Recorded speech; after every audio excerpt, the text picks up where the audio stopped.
What's up, guys? Welcome back to the channel and welcome to episode 48 of C4SVillains. I am your host JB and I am here with the full council of villains, my boys Steve, Vash, and Abe, and we are here with a very, very special guest, singer-songwriter of Midnight Satire and host of the Popaholics podcast, Christian Kady. Guys, thank you so much for joining me on this episode. Oh, he's a singer and a songwriter? Oh, say less. Bet that then. Congratulations, welcome. You know, it's dope to be amongst royalty. It makes that previous conversation we were having pre-stream like make more sense. Now I know another place to get such things. I'm sure you know some people, especially depending on the genre. But it's dope to have you. Welcome and hello to everybody. For those wondering, you can find the full content on the Patreon to know what the hell we're talking about. Yes, you can. Oh, that was Patreon. I was not aware of that, but okay. I never knew that. I say a lot of stuff off camera. Hold on, what? Look, I have a reputation. I'm not trying to validate. Please. Yeah, Abe. Wait till everybody else hears that. Please. But yeah, no, it's good to. Well, for me, it's good to be back after what felt like 3 months. 2 months. A long time, man. Happy to have you back. It's been since last year. Oh, he's about to make the last year jokes. Anyways, Christian, why don't you tell the people a little bit about yourself that haven't seen you on the channel before? Oh, yeah. Hello, everyone. I have no expertise in anything you all do, but I'm very happy. Me and James are good friends, and we pod swap from time to time. And it's interesting. I'm very rarely introduced as both singer-songwriter Christian and Popaholics Christian because those are two opposing personalities that I put out into the universe. So I'm not really sure what kind of energy to bring to this show. But I'm happy to be here. I do have a single out, which is called Not So Serious Man. Check it out. It's like indie singer-songwriter stuff. This is the album art behind me. And I'm also the host of Popaholics, which is what I sound like more when I'm on that podcast. That's this soon to be available sweatshirts that we got rocking here. And that's a pop culture podcast I host with friend and borderline villain squad member Chris Conkling and the amazingly talented Brian Dupre. So always chit-chatting about all things pop culture. We cover some of the Marvel and DCU stuff, but we also cover video games as well as other releases, other films. We're about to come out with our top 5 films of 2020, so if you want to hear our opinions there. If you like what I have to say about Peacemaker later, and you're like, that guy sounds smart, maybe listen to some of the commentary over on that channel. But super happy to be here. Respect what y'all do over here. Y'all put in a lot of effort, and I'm very honored to be a part of tonight's episode. Yeah, man. Happy to have you. Appreciate that. Yeah, man. It's going to be a really, really fun show. Finally have like a full panel of guys here. So it's going to be really fun. We're going to be talking about some Real Steel TV series news. We're going to be talking about the 2 Red Notice sequel news. And then we're going to be getting into all 3 episodes of Peacemaker. Now, we're not going to do a full breakdown since we're going to be talking about all 3 episodes. But I'm kind of going to go through like the basic, like just like track of each episode and how the story kind of flows between all 3. But we're going to focus on like our favorite moments, like Easter eggs and stuff like that, characters that we like, characters that we might not like, character arcs that we like and don't like. So we're going to go into all of that right here on tonight's show, and I thank all of you guys for joining us. So let's get into the first news topic. So the first news topic up tonight is going to be a Real Steel TV series is going into development, and Sean Levy is coming back to exec produce the project. Now, this is great news for me personally. I love Real Steel. I actually rewatched it yesterday after we got the news. And man, that movie is just so much fun. It's like a really cool like movie adaptation of like Rock'em Sock'em Robots, but like the family dynamic between Hugh Jackman and his son, like that entire story arc in that movie was amazing. So I think this is prime for a limited series. I hope they don't try to, take the show into too many seasons, but I think like an 8-episode limited series where it's just in and out would be amazing, just to expand the world a little bit. So Christian, I'm going to toss it to you. Like, what are your thoughts on the Real Steel TV series news? I don't want to poo-poo on your parade here, but I believe this article you posted says they're looking for a writer, so it's not written yet. This is more like a Craigslist post of an article of hey, we're throwing some names out there. Is anybody interested? Does anybody want to write this thing? So I think it is clearly in the state of probably won't happen. However, I will say, and I mean, for a myriad of reasons, Real Steel isn't that, it made a little bit of money. I think it made its money back, which is great. But it's not like it's not killer IP they have a handle on. So it's going to be an expensive show because I don't know if you know this, it's robots fighting, which is expensive to do CGI or especially practical. So I think it has a very small chance of actually being made. But that being said, I'm a fan of Real Steel too. I don't remember anything other than Hugh Jackman being like an X-fighter and cool robot fights, but it was way more enjoyable than I thought it would be. So I'd be happy for it. But I do think a little bit at this point, it is not it is not a confirmed will happen thing quite yet. Yeah, I hope it does happen though. It would if Sean Levy is attached. Like, he's the guy that made the first one. He did Free Guy, which is one of my favorite movies of last year. So like, I'm really hoping that it gets made. Abe, what about you? Look, boss. I honestly could give two shits about this show. I have never had any interest in the movie. Never really cared for it. And I love Hugh Jackman, but didn't really care for the movie much. It's not my It wasn't my speed, and hearing this news is like, you know what? Well, good luck to everybody who's involved. Hopefully they get a writer. That'd be dope. Once Christian said it was Craigslist, I any idea of seriousness went out the window for me. I'm sorry, but now I can't get the idea that it's a Craigslist ad at the moment. So I apologize, JB. I know you're excited.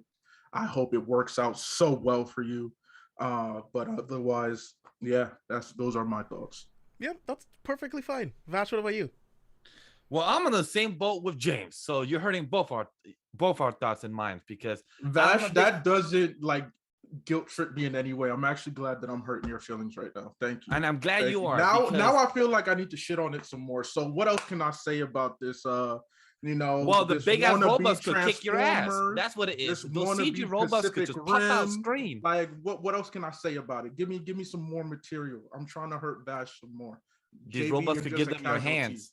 Any robot can give people hands. I don't know what is that supposed to do for me specifically. I don't know. I'm trying to find a great way about this film because Hugh Jackman did a great job to feel it very family orientated.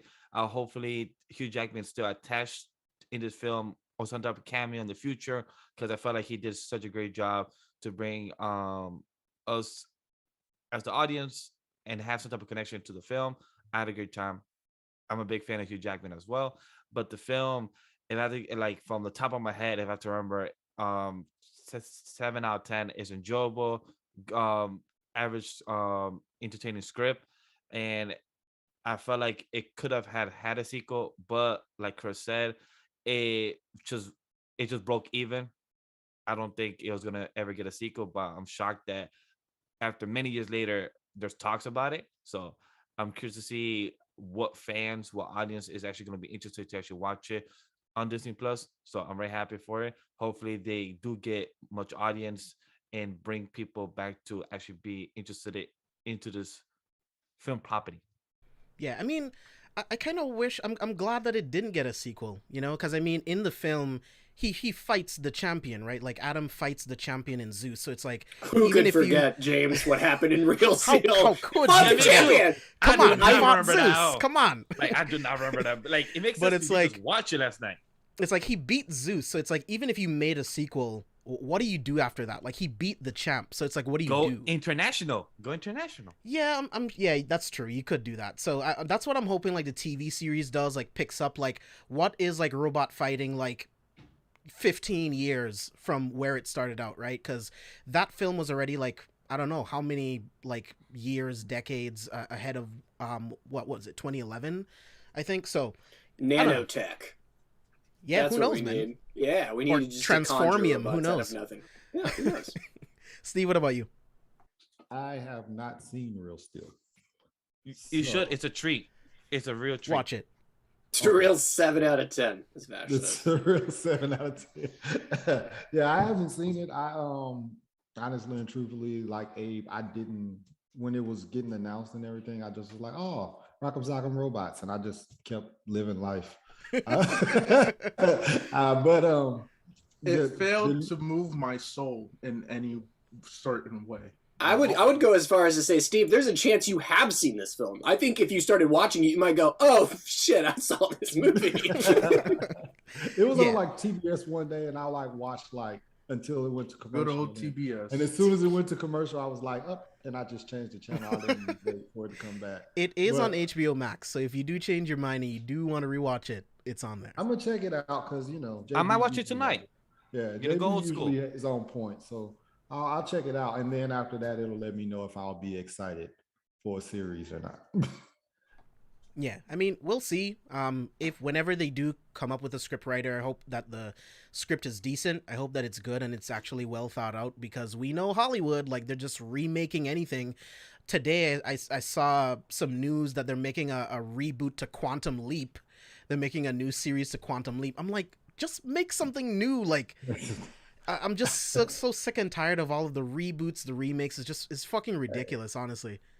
There was some news I saw today. I'm not sure how true it was about the Kendrick Lamar TV show, and I was like, maybe it's okay to just do reboots. let's just do reboots, because that one was like, oof, the premise of it was cringy. So Vash and James say real steel, and Abraham and Christian say fake aluminum. Fake aluminum. Adamantium. You know, back in the day when we were kids and we would play with those pipe cleaners and make figurines and whatnot. That's I bought toys. My parents got me toys, man. You see, in class we would always make figurine figures with swords and whatnot and play them against each other. That's what I think of when I think of Real Steel in the TV show. I think of BattleBots. Do you ever watch BattleBots on Spike TV? I love that show. BattleBots is a lot of fun. It made me want to get into robotics. The Real Steel does not do that. So I'm sorry. Yeah, let's move on to the next piece, because I don't want to keep bashing something you're looking forward to. You're fine. Yeah. Next piece of news. So Netflix has officially greenlit 2 more Red Notice sequels. So they're going to start production in early 2023. That's the plan anyway. And as of right now, Dwayne Johnson, Ryan Reynolds, Gal Gadot are all set to return for the project. So I thought Red Notice was fun, right? It's pretty generic. If you watch Red Notice, you've seen literally 10,000 films that are exactly the same. But the star power made the movie fun, right? Dwayne and Ryan working off of each other. Those guys are fucking hilarious together. I didn't really feel like Gal and Dwayne had that much romantic chemistry. That didn't work for me at all. But them just being on screen together really, really worked for me. So I'm excited, for these sequels. I'm tempering my expectations. I don't expect them to be great or anything, but I am looking forward to watching more movies with these 3 people on screen. And I love heist movies, so you got me there. So Christian, what about you? I didn't see Red Notice. I literally have no opinion. I'm sorry, James. I don't know. Very good. Great. Netflix needs some stuff. They need more stuff, and why not? Why not? You got some star power there. People seem to be like, Red Notice, it was fine. I'm sure it's such a crowd pleaser to a thing that automatically just starts playing, and people are just like, oh, it's just happening to me. And then they're like, that wasn't so bad. And that's like Netflix 101 right there. So sure, make all of them, make a TV series.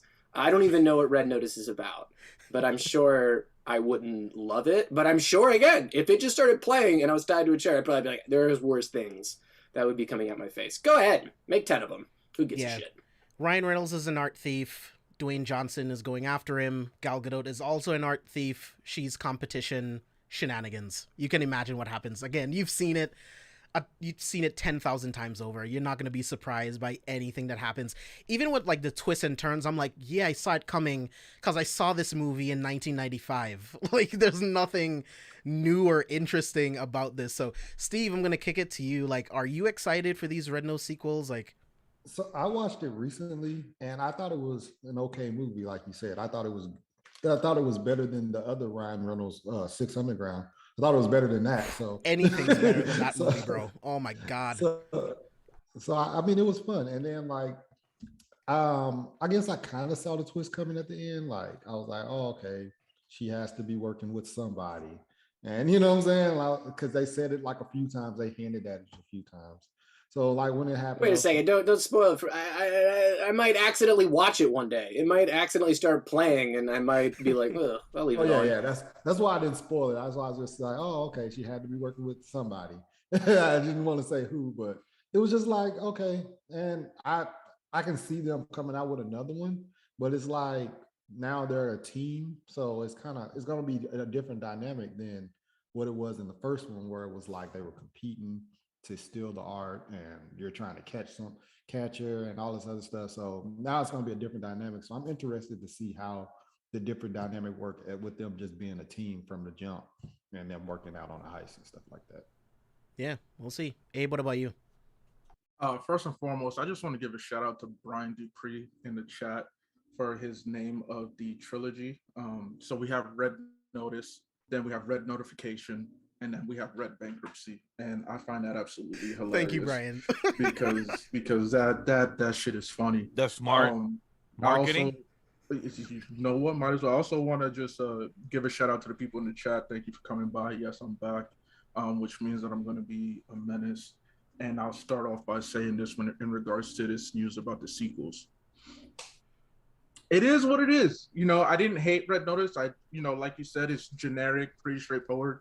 To me, Red Notice is what Fast and Furious has become. It's what the Expendables are. It's just something I watch to just enjoy action. And for me, I enjoy Ryan Reynolds and The Rock's back and forth. It's better than Kevin Hart and The Rock's back and forth.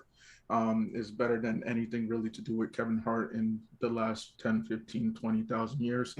But I'll watch it if it comes on, probably while I'm under the influence of some type of drink or drug.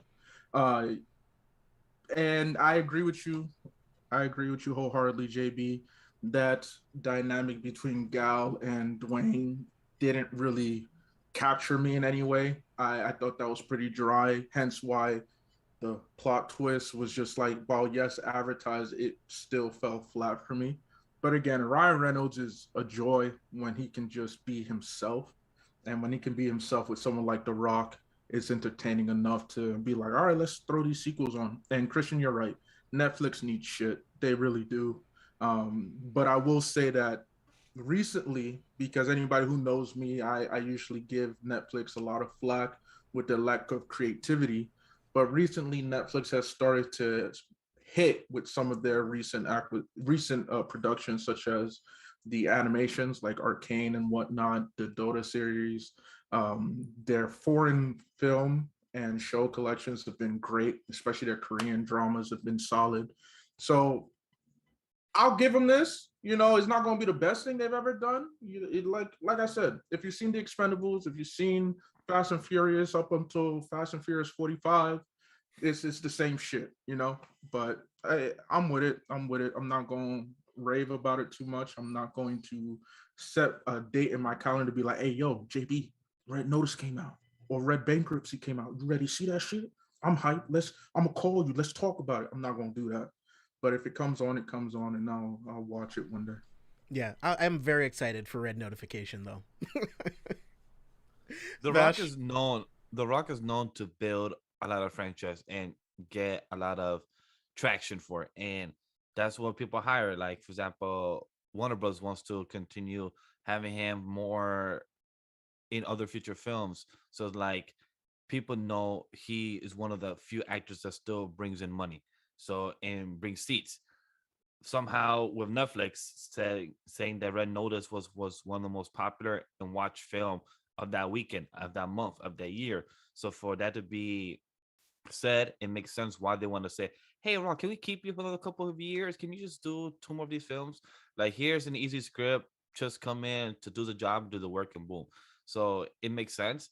Hopefully it gets better. Like, if it gets average, then it's like, what's the point of continue watching them? Hey, James, you gotta have some hope. You gotta have some optimistic in the humanity, in us No, I'm a all, and in realist. film. All right, you gotta have some hope. They were Some hope. lazy and had the biggest opening that Netflix has ever had, and they made money. They're going to continue to be lazy. They're not going to elevate these movies in any way. Like Mortal Kombat, there's just a boy. film you just throw famous names at and be like, hey, does it stick? It does. All right, let's keep milking that shit until the wheels fall off. I want a second. We put out our best of TV shows on Popaholics, and my second favorite show of 2021 was Arcane. I love that show. I don't love League of Legends, which is what it's based on, and I think that show is a near masterpiece. It's great, and it's a beautiful show. Wonderful visuals. That being said, I don't have the list of shows. I can't find the list of shows, but Netflix released 70 movies. Now, they weren't all Netflix original, but they released 70 movies last year. How many TV shows did they release? Probably over 50, right? And we're like, one was pretty good. So, they're just shotgun blasting content. And The Witcher season 2?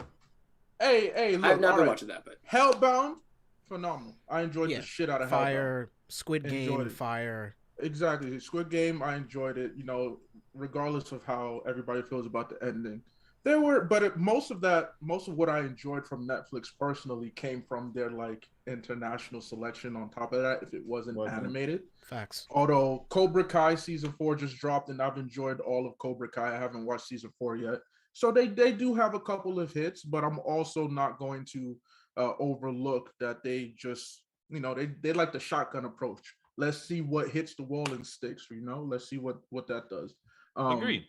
Although some of the stuff that has me intrigued is that apparently the new Texas Chainsaw Massacre is coming to Netflix, and that's like a Netflix project. And I'm just like, all right, if that's what you're gonna do for me, I mean, I wish you went another route, but hey, let's see how it turns out. Yeah, I have hope. I have hope for Netflix, even though I'm currently working for them, but not being biased. From the current stuff I've seen them do, I have hope for them, for their original stuff that's coming out later at the end of the year. That's all I'm gonna say. Yeah, I mean, it's not like they make shit or anything. You know what I mean? Like, they make quality stuff. It's just a lot of their movies are pretty middle of the road. Like, they make shit, James. hey, you remember that horror movie I talked to you about last That's October? True. What was That's it, true. The Witch's House or something? That genre. Yeah, that's true. Trash. That's true. I think they start off good with some of their series too, and then some of the series end up going bad at the end. Because that Dracula. So they pull off a CW. I forgot about that Dracula show. That Dracula show started off amazing, and then the last episode was completely terrible. It was bad. I'll tell you what. There's some stuff that's good, but I'll say this: I will change my tune about Netflix. And I have Netflix. I love it. I love to subscribe to it because again, you can just put it on and it's just like what's on TV. It's what's on TV for millennials and Gen Zers or Gen Xers.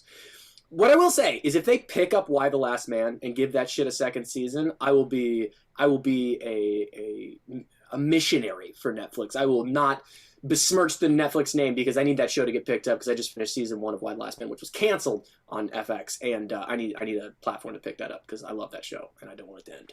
I need to check it out. Interesting. Yeah. So we got a lot of Peacemaker to talk about. So let's dive into our full spoilers discussion on Peacemaker episodes 1 through 3. So I'm excited. We're not going to do a full breakdown of each individual episode, but we're going to talk about our favorite moments, favorite characters, overall thoughts of each episode, and just the themes of each episode and the story going forward. So before we dive into the review itself, I kind of want to go around and just want to know, were you guys excited for Peacemaker? And what were, your general thoughts on, the first 3 episodes as a whole, as the premiere for this new show? So, Christian, I want to start with you. Were you excited for Peacemaker at all? And, what were your overall thoughts on the 3-episode premiere?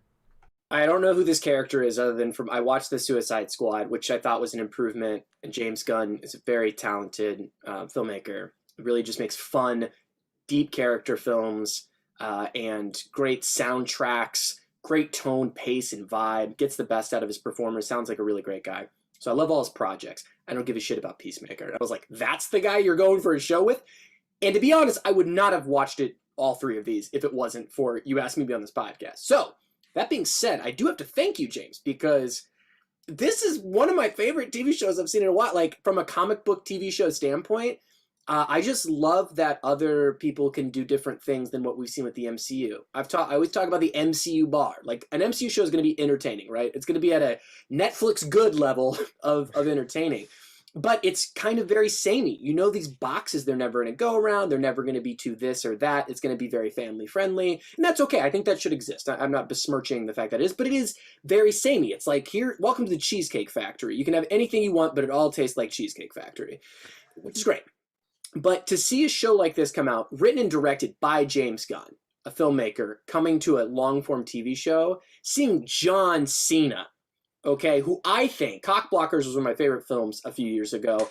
I think he's the most underappreciated comedic actor of our generation right now. He is so goddamn funny. And there is so much chaos in this show. And I was not excited for this.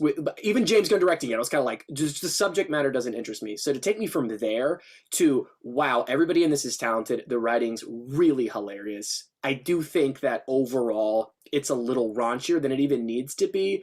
But I'm glad they're going for it. I was laughing out loud at like midnight last night, and my fiance's asleep next to me, and I'm just like howling laughing at everything going on. Didn't really anticipate much, but man, have I been overwhelmed with joy. What a fun show. It's super fun.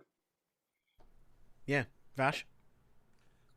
I just want to piggyback of what Chris said, because it's exactly how I felt. Like, John Cena, I felt like he's been getting better over the years. Block was amazing. I didn't expect that. The other movie that he did with Amy Schumer, is it the same one, Block, right? No, she wasn't in Cockblockers. I'm not sure. Amy Schumer is Trainwrecked. Trainwreck. Yeah, Trainwreck. Yeah. He was also good there. So like to see him, I haven't seen it. He's been improving over the years, so I'm very happy. And to see him continue having his own show with James Gunn, and like Chris said, a character of Peacemaker. I read comics, but I have not read every single one or every obscure character. And James Gunn likes to choose obscure, Ratcatcher, weird characters that a lot of people don't know about or don't give a fuck about. And for him to choose Peacemaker, and from the ending of the Suicide Squad, I love Red Flag from the comics, Task Force X, and to see that he got shot and everything, and to know what that they chose to continue with Peacemaker, I'm like, okay, cool. Let's see what happened. Was I excited for this show? Not much, but it's because I grew up with John Cena as a pro wrestler, and see him change his career like The Rock and everything. But also, I've seen James Gunn with his filmography from the MCU, from DC, and from other stuff. I was curious to see this. And it was just right around the corner. Last year, we saw WandaVision as our first comic book show. And we're going to start this year with Peacemaker. Yes, I agree with Chris. Is it very raunchy more than it should? Yes. But I feel like it's nice to switch it up, because like Chris said, as much as I love MCU stuff, we always ask ourselves, how is Deadpool going to be handled, not just part of the MCU and Fox? Like, we ask these questions because they like to be family oriented. I rewatched Deadpool last week with my fiance, and I enjoyed the shit out of it. I watched Deadpool 2, same thing. But like, now I ask the question, like, can Disney really handle it? We will have to see if they can prove it. The same thing with Moon Knight. We asked these questions last week. So it comes to see, like, I love what HBO Max / Warner Brothers / DC Comics is doing with their Doom Patrol, Titan. Like, they're experimenting. They're trying to find what to do. Whatever you could say with the DCEU, but the TV shows is showing that the HBO Max should be there for the comic book shows. Fuck CW. I'm excited for Batgirl. I'm excited for what they're doing for the future. If they're all connected or not, whatever. At this point, I'm tired of giving a fuck. Just make entertaining. And I enjoyed these 3 episodes. I had a blast. I was more entertained than I thought it would be. There is a few times I possibly like, that's a bit too much, but I still was entertained overall, and I still had a blast. and I enjoy every single character that's introduced, and it makes me want to know more about. So overall, I had a blast. Abe? So during the pre-show, I was talking about the need of a certain substance as a pick-me-up. I must now add more context to that. It was because I watched these 3 episodes and it made me want to need something like that. Um, Coming into it, I know nothing about Peacemaker prior to what we got in the Suicide Squad. I'm a big John Cena fan. I love the man, especially his wrestling career. I always had fun with him. And I was excited that he was going to get his own show because, like everybody said, John Cena, the actor, is very enjoyable. He's fun. He's full of life, full of energy. And so this sounds something that's right up his alley. You know, I like the way he played his character in the movie. So here's the thing. Me and James Gunn have such a weird dynamic where, you know, Guardians of the Galaxy Volume 1, fucking loved it.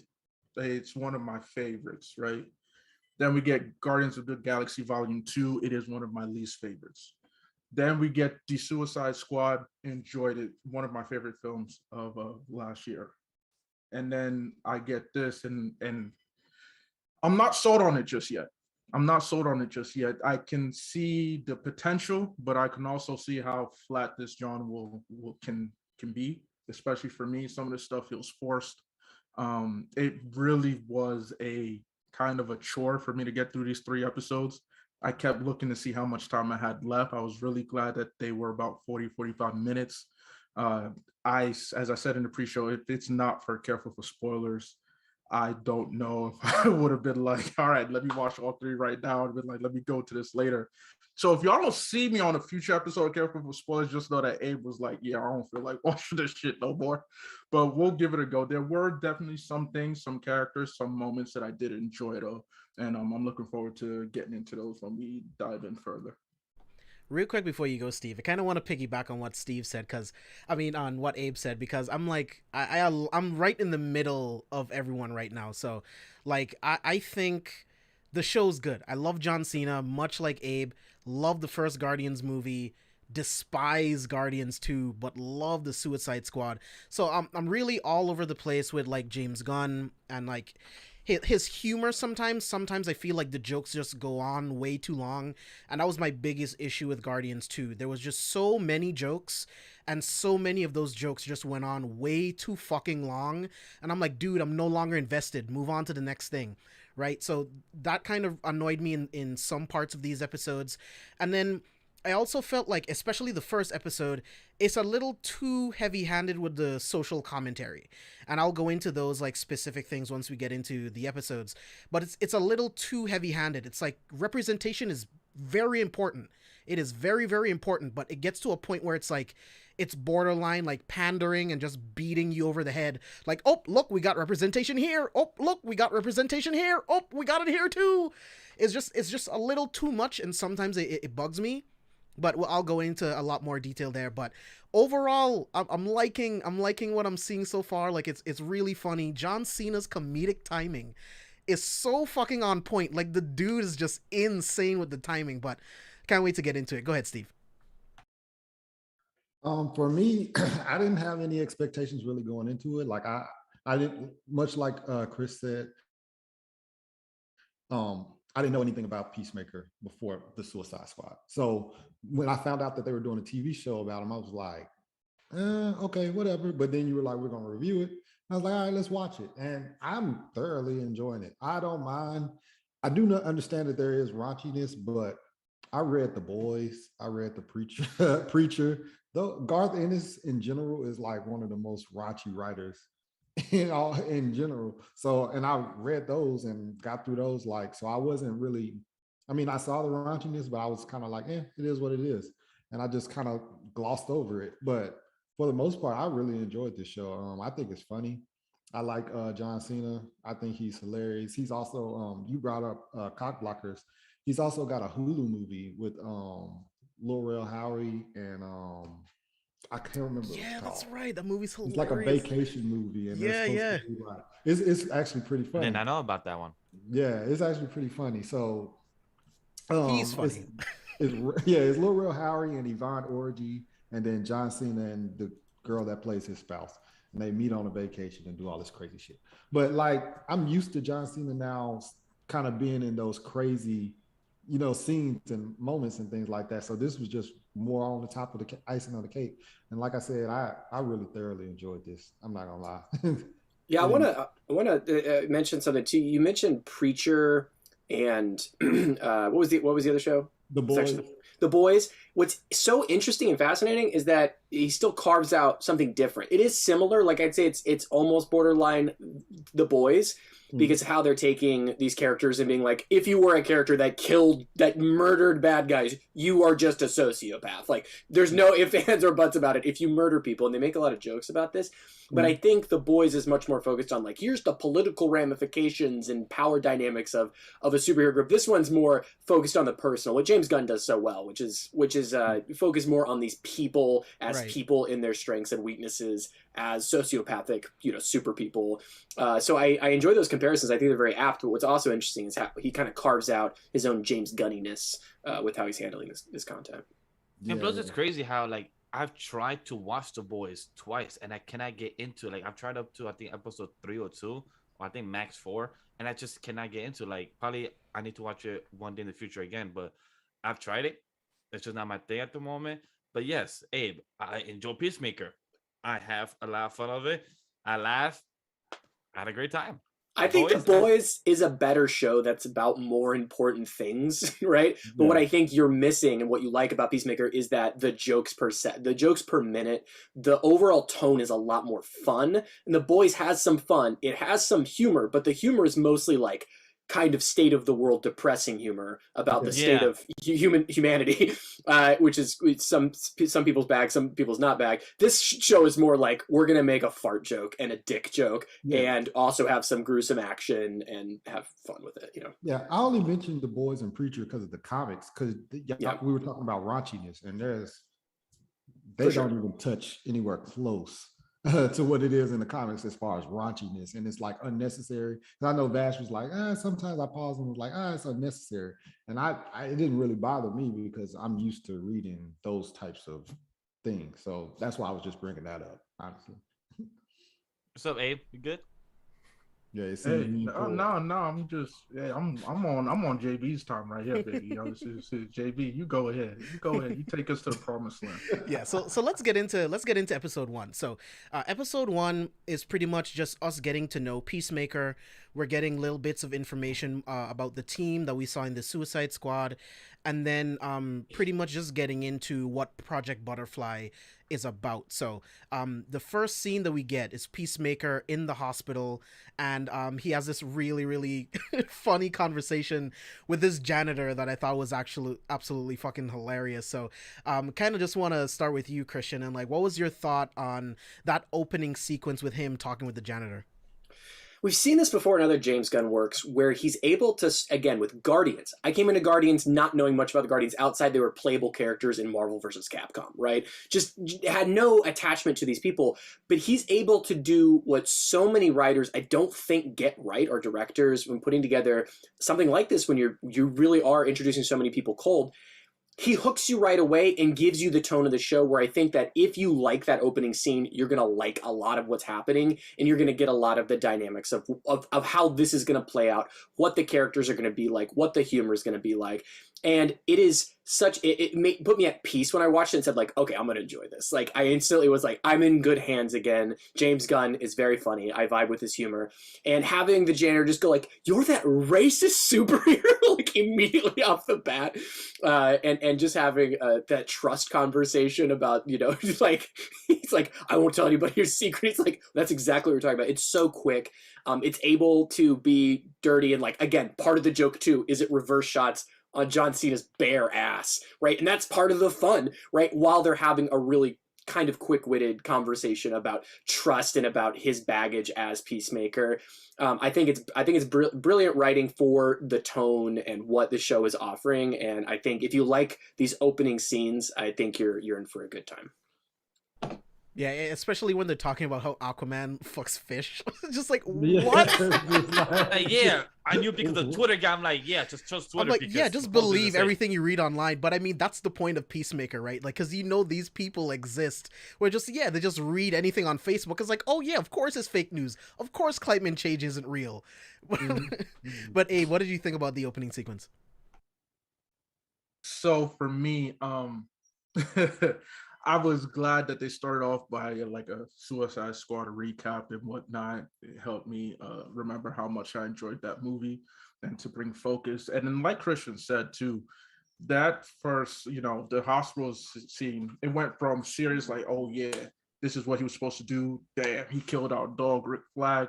Damn, he got stabbed. He got shot and building fell on. Like, oh, this is about to be a jam-packed, serious, action-based. And it's like, hey, y'all must have forgot my name is James Gunn, so let me bring this humor to you. And I was legit laughing. I was like, yo, this is like, I went to MIT. You went to MIT? Yeah, but I'm here. It's like, why are you here?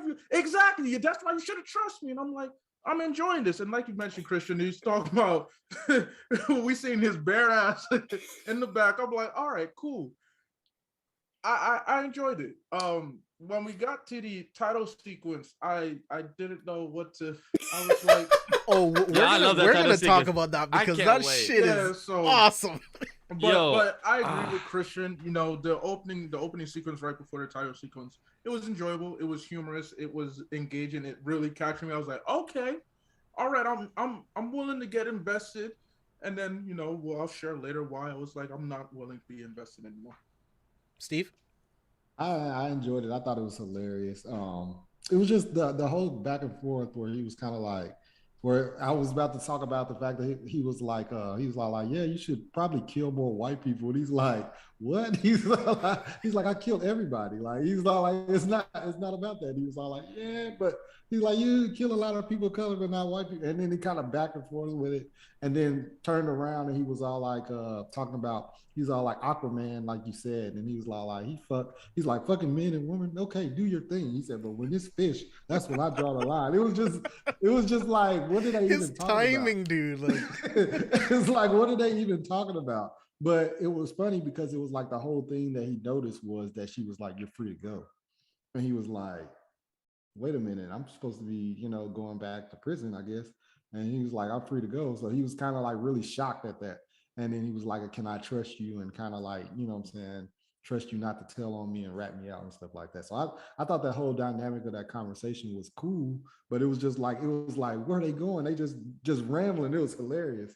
And I thought that was cool just to like, it started with the seriousness of I should be going back to jail. And then it ended with just like chaos. And I was like, all right, so I know what we're about to get with this show in general. Vash? It's just, this man is the most luckiest man alive. The doctor even said it. You got a whole building fall on you and you got shot. Like, she even said, like, you ain't supposed to be alive, but you was just lucky as hell. And she did tell, like, hey, just don't put that much damage on your shoulder. And by the end of the episode, this man just kept falling and falling. I'm like, damn, she said don't put damage, but he did the complete opposite. But I like it. This opening credit, it's just the way degenerate. If we never see him again, I don't give a fuck. But just seeing how James Gunn, what Chris said, that makes the human emotions and makes us connect. James Gunn can bring any type of side character or any type of supporting cast and just have them there, but have them there for a reason. And that's why I wish more MCU properties and shows would do more than just main focus on the cast and we don't know what's going on about the bigger world. When he said, oh, you're the racist superhero, like, it brings more that, okay, he's known around the world and like more that people have spoken about and people hates his guts too. So it shows that people don't like it that he just kills women and children and just people of color. So I just like this type of comedy jokes about it, and it's done well. I was entertained. I was laughing about it, and my man got some white ass butt cheeks too. I can't wait to talk about it more, but one thing that this show does really well for me is the relationship between Chris and his dad, right? Because all of that like racist shit with him like killing minorities and stuff, like that all stems from his dad, right? And I can't wait to, you know, get into like the White Dragon and like what that was like in the comics and all that stuff. So we're gonna get into all of that. So that was all really James, interesting. I just want to shout out Rizwan Manji because he's the janitor character, and James Gunn does this all the time. He pulls in these bit characters that he has worked in or has admired their work, and like he's a face we haven't seen in a lot of stuff, and he absolutely kills it comedically in that role. He's so good. He smashes it out of the park, man. He's so funny. So one thing that I did notice during that hospital sequence, when he's laying out all of his belongings on the bed, one of those is a name and a number, Valentina, right? So comic book fans, if you know, that's Negative Woman from the comics. So James Gunn is throwing in some really deep cuts, Easter eggs. Like I haven't read anything with Negative Woman since I was a kid. So it's like, it was really cool to see him throwing that character. And then I believe it's in episode 3 or episode 2 where they talk about Batmite. There's some really great Easter eggs that are thrown in there. So Christian, I want to start with you and go ahead. Is the Negative Woman the same person from Doom Patrol? I've never seen Doom Patrol, so I don't know. Because if I'm correct, they have the character Negative Woman. That's why I asked. Because if I'm correct, I don't know if he's doing it on purpose to actually have a connection from the shows, or he just did that as a random type of Easter egg that he planned. So I'm just curious about that. If he actually wants to do something more about them in the future and probably connect the shows, because I don't know if they're in the same Earth, but that'd be pretty cool. Yeah, I need to check out Doom Patrol. Everyone says that it's dope.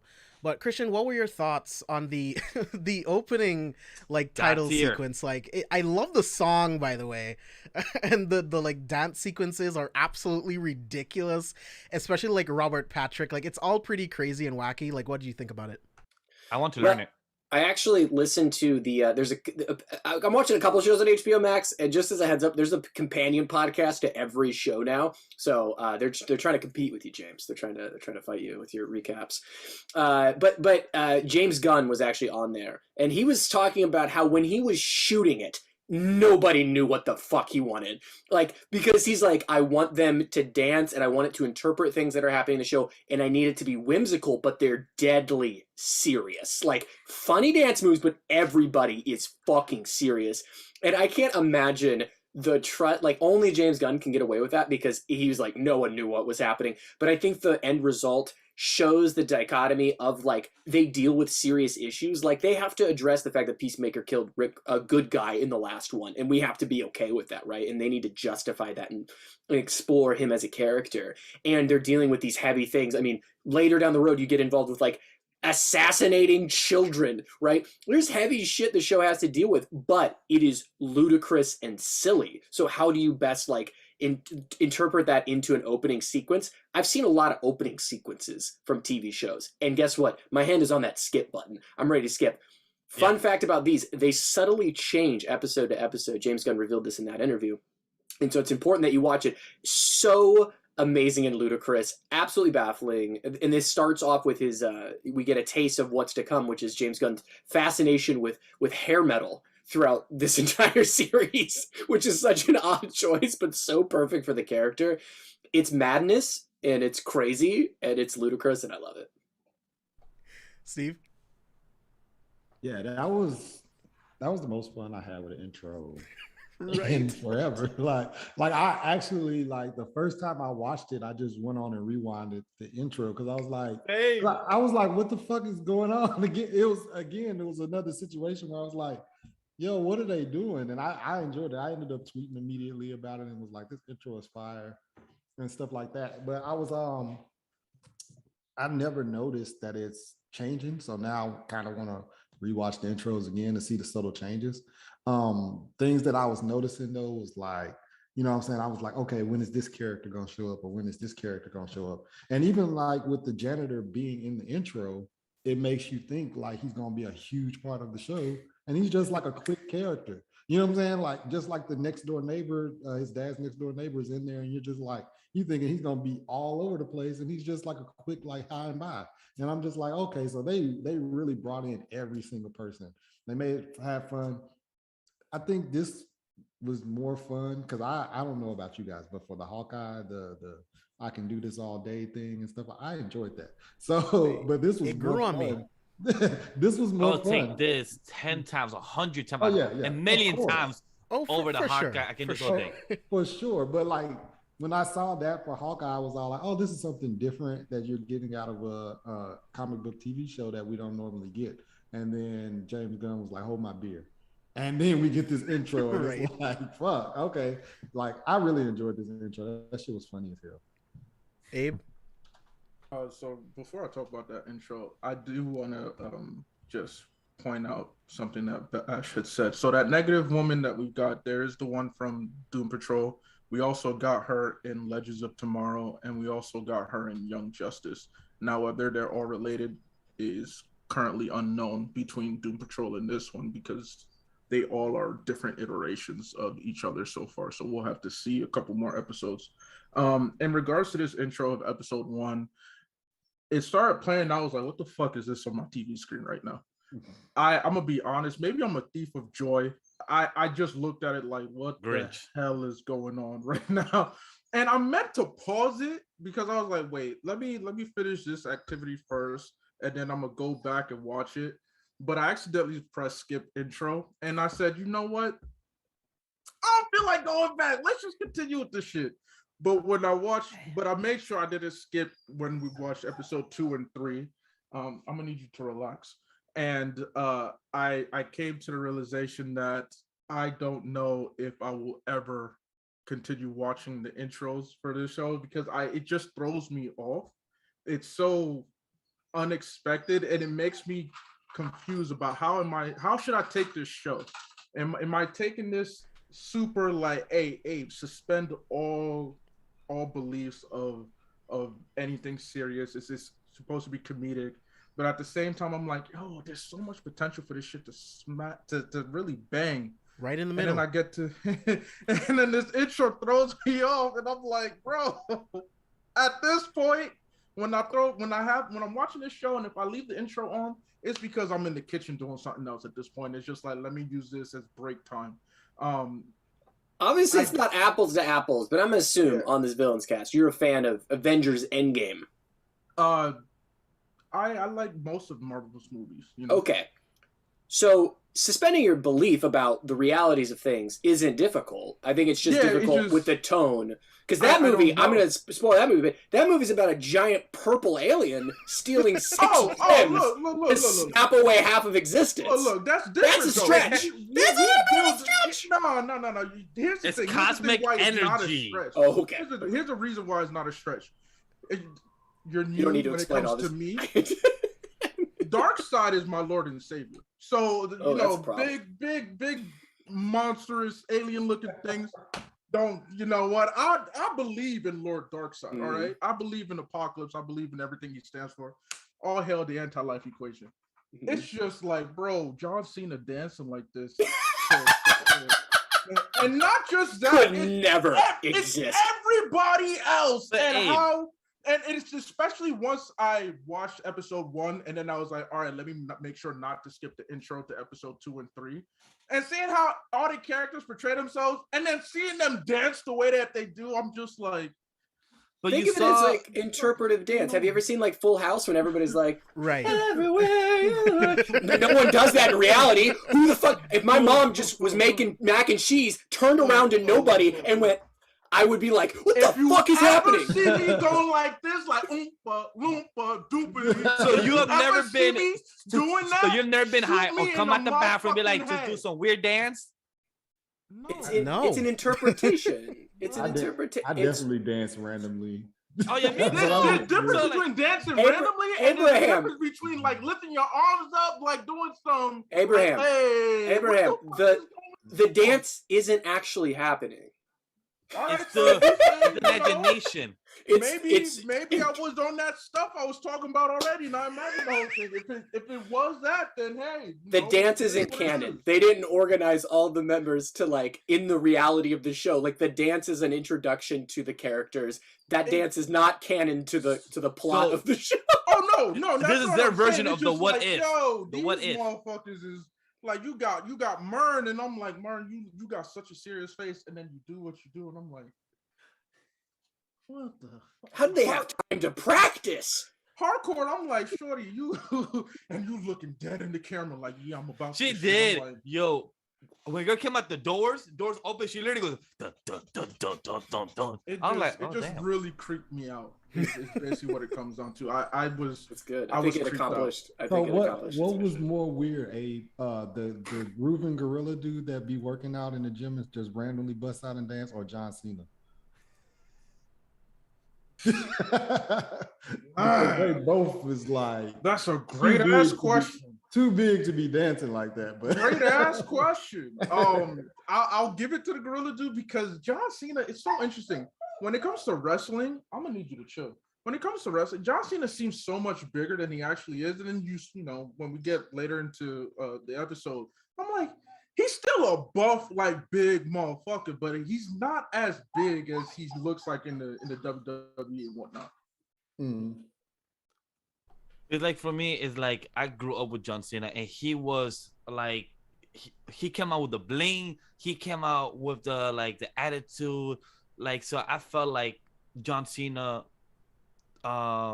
James Gunn, like, they spoke like, hey, let's just do some wild shit. Who knows? Because John Cena is also, I think, executive producer or something like that. I saw inside the credits. So it's just, I don't know what they cook up. I enjoyed the fuck out of it. I felt like if it was high or any type of substance, you enjoy the shit more. For me, this opening, there's not a lot of openings in a lot of comic book shows, and the only three that this just slided in top three: Smallville, and was Arrow. 5 years ago, I was stuck in an island, and this to me is top three openings in comic book shows for me. Like, it's just hit it, entertaining, wild, stupid shit. I could relate. I dance randomly, like Steve said. Like, you do wild shit, and it's just, for me, it just made sense. Like, wait, hold on. Top three what? Intros. In the same conversation with Smallville and Arrow, top three what? Intros. It's entertaining enough for me to actually put in top three openings of comic books. To me, Smallville, Everybody Save Me, Arrow, in 5 years, I'm stuck in an island, and this one, it's good for me. It fits. I may be alone here. Yes, Abe, I may be alone. Continue this show. I'm step away for a second. I mean, James Gunn's done this before, even in the reality of a scene. Like, the beginning of Guardian starts with, Star-Lord singing into a rat's face. Like, when he's clearly in a dangerous place. It tells us about that character. And this tells us about the show. It's going to be weird. It's going to be goofy. Exactly, yeah. The intro sets the tone for just how weird this show is going to end up being. So let's get into some of our favorite moments from the episode. So Christian, I'm going to toss it to you. What were some of your favorite moments and biggest takeaways from Peacemaker episode 1?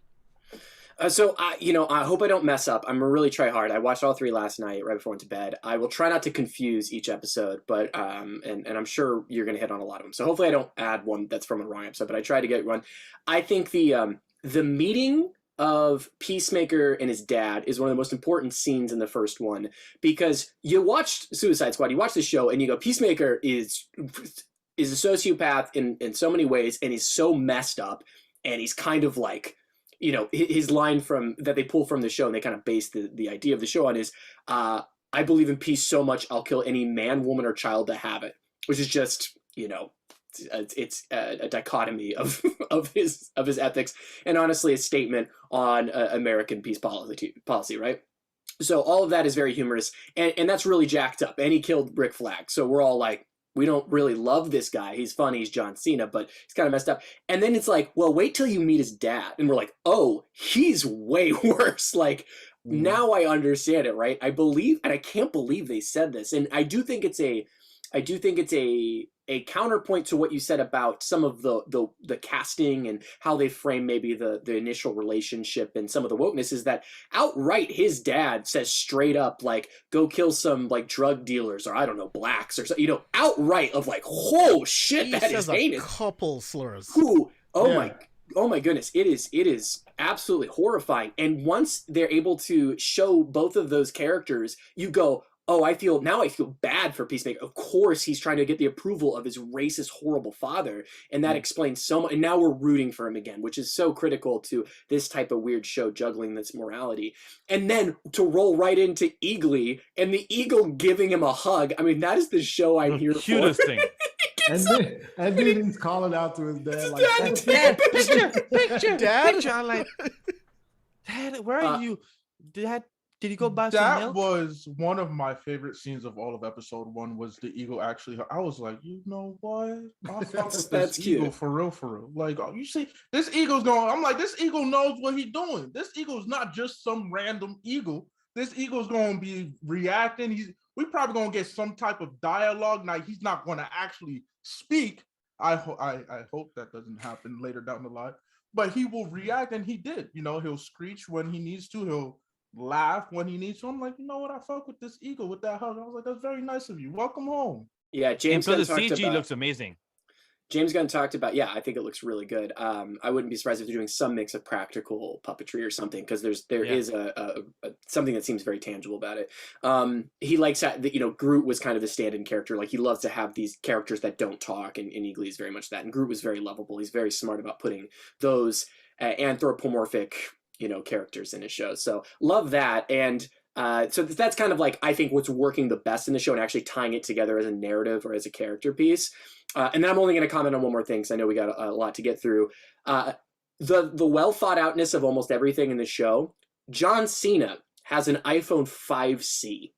Right. And that makes total sense, because he lives in like a trailer park and he was in prison for 4 years ago. So if he got like the free phone from AT&T, it would have been an iPhone 5C, Right. which not a lot of people still have.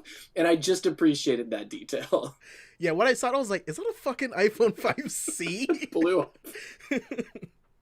Wow, Yeah. it's crazy. It's crazy to how y'all both realized that. I just thought that was an iPhone like between 4 to 6. I'm like, that looks like an iPhone 4 to 6. I didn't know which model that was.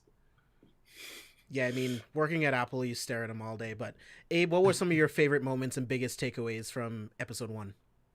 It was Eagly, of course.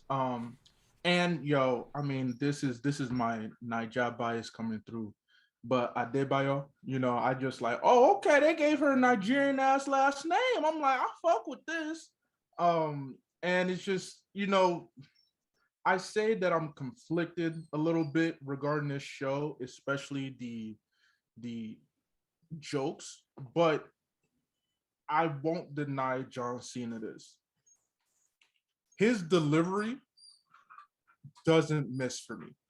As long as John Cena keeps talking, I'm satisfied. It's when everybody else wants to open their mouth and say shit that I'm like, I don't know. I don't know. Facts. I don't know.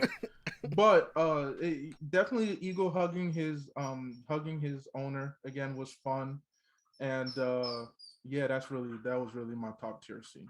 And John Cena's comedy again is the fact that is all physical, because he's technically playing the straight man. He's completely serious and he barely jokes. If he even says something that's funny, it's funny just because of who he is. And the way he does it is the physical confidence he has, the fact that you can only have that physique if you only eat chicken breast and carrots 8 times a day and do just an insane amount of work. So like his physical presence is, and his confidence and the funny writing is everything you need, right? Or his zoodles, you know, his mixed greens and his zoodles. Gotta get the zoodles. And without blinking, just explains, oh, you must not know what zoodles are. And plus, he said, like, I have to have my calories. That's why I took out the ones of the trail mix. That was the most hilarious shit. Like, I understood that so much. Vash, what about you? What were some of your favorite moments, biggest takeaways from episode 1? I really need to have the closet of his dad, because that closet just made so much more room. It's like, bro, can I get your closet? Like who's your contact? And I was confused by it. Did it get bigger, or did it just have like panels that showed the illusion of a large closet? I actually was confused by the latter. Effects. Yeah, I think it's a mix of both. I personally thought it was another dimension. That's what that's what I felt like. How big everything was. I was like, it may not be a dimension, but more so like, yo, this is not a normal size. I immediately thought of the Matrix. Yeah, it was the a Matrix construct. Yeah, that's what I thought. House. I don't know. It don't look like that house too big. You know? Yeah, like I'm about to say, that looks like a small house. It looks very simple.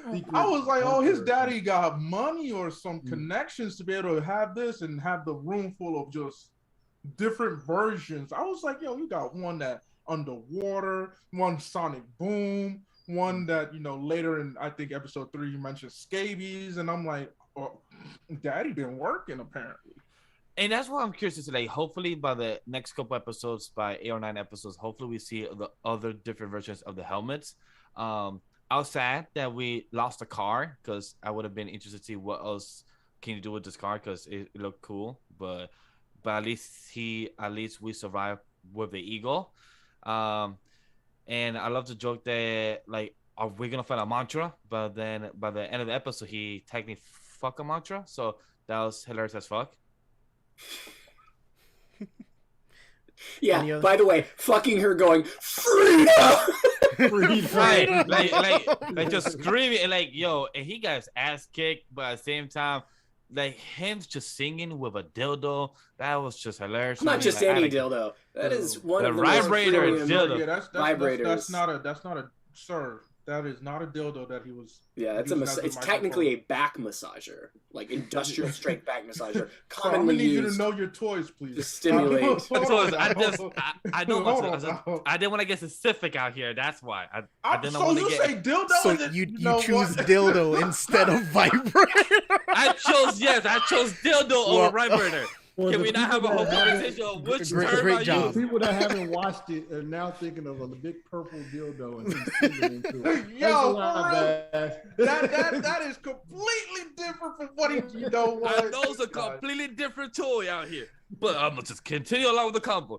He used a certain vibrator in singing the song and got his ass kicked with a mantra, or technically Project Butterfly, and it was just hilarious.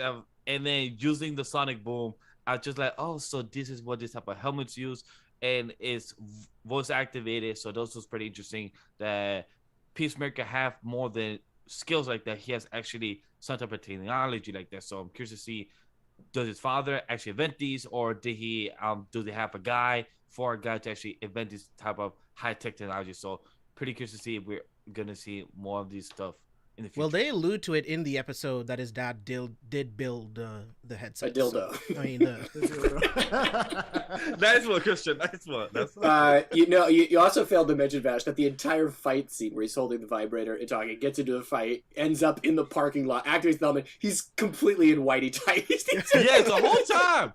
The whole time, like, I give props to John Cena, but also it's because he has fought all the time with shorts, so it makes sense that he's very comfortable with his physique. But he literally did his whole stunt scenes and everything, and the whole tighty whities. I was like, damn, yeah, like man. just straight up like that fighting. And by the way, the set dressing, the whole design, like me, who works in production, very well lit, very well set. Like, just I love how the scene where he goes in the other room and then he flies through the wall. Very cool.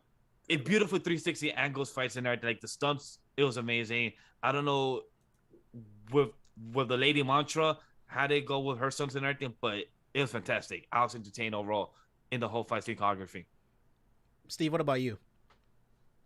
Guys pretty much touched on the ones that I liked. I like the fact that he shows up to the restaurant.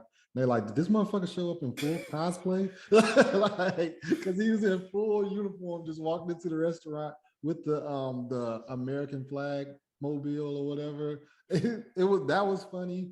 And then I thought it was funny when Danielle Brooks is like, when they're introducing themselves, and then she just can't stop talking, and she's like giving a speech. She's like, I'm so happy. Oh, I was laughing. It was so awkward too. I'm happy to meet you, and I'm gonna do my best. And you seem like a cool guy, and we girls, we women, we gotta stick together. It was just like, bro. They were all like, girl, shut the fuck up. I want to stop talking because I know I'm not supposed to be giving a speech, but I just can't. I thought that shit was hilarious. My second favorite character, behind Eagly. Oh, hilarious. There is one more favorite scene that Light brought it up to, when Boy John was literally falling and just kept getting hurt. The commentary that they should say, ow, that must fucking hurt. I was like, no, I felt that. That's episode 2.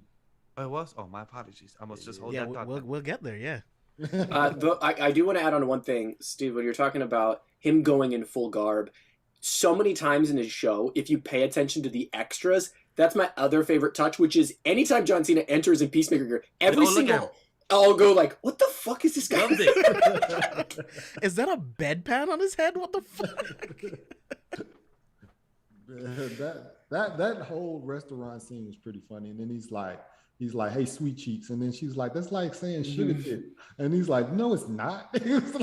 And he just doesn't understand like what sugar tits are small, petite breasts. And that's the thing though, he's actually like really sweet, but he's just saying all this ridiculous shit because he's the worst father. Yeah, and like, but he's trying to be nice, like he's just generally trying, and he's like friendly to everybody who wants to be friends with him. He's just Peacemaker is that one kid from the neighborhood that grew up with racist ass parents, but he himself is down with anybody, with black people, people of color, because he's just a generally like sweet, natural guy. Just he don't know no better. You know, that's why he's like, it's like, nah, sweet cheeks, that's fine. Now sugar tits, yeah, you know, now that is out of pocket. That's where it crossed the line. Out of pocket. But sweet cheeks is, you know, she has cherub like cheese. It's like it's about ass. It's like it's about ass. No, it's not. It couldn't be. And then you know, the last one I'll say is when his dad is making fun of him for getting shot by the dude that's afraid of rats. Rats? Oh my God. That shit was funny too, because he was all like, he's like, don't tell me that's the guy that shot the John Cena's like. And plus, he was so serious too. He's like, he was so happy to make his dad laugh. He was like, "Oh my goodness, my dad is finally proud of me. He's laughing. Oh, he's laughing so much he about to die. Let me get him some water, Dad. I got you." Yeah, he ain't shoot you, right? It's confidential, Dad. I can't tell you anything about Court Matisse. We also didn't mention. I should have mentioned this when I introduced the scene, which is this dad is played by Robert Patrick, the T9000 himself, right? Yes, T1000, the Liquid Death, like. So good to see him come back. He's so great in this role. So despicably awful. Such a good actor, dude. Like, and sometimes he only shows up in like small roles and small moments. Like, he shows up for like one episode of The Walking Dead, and he's just so awesome, so compelling.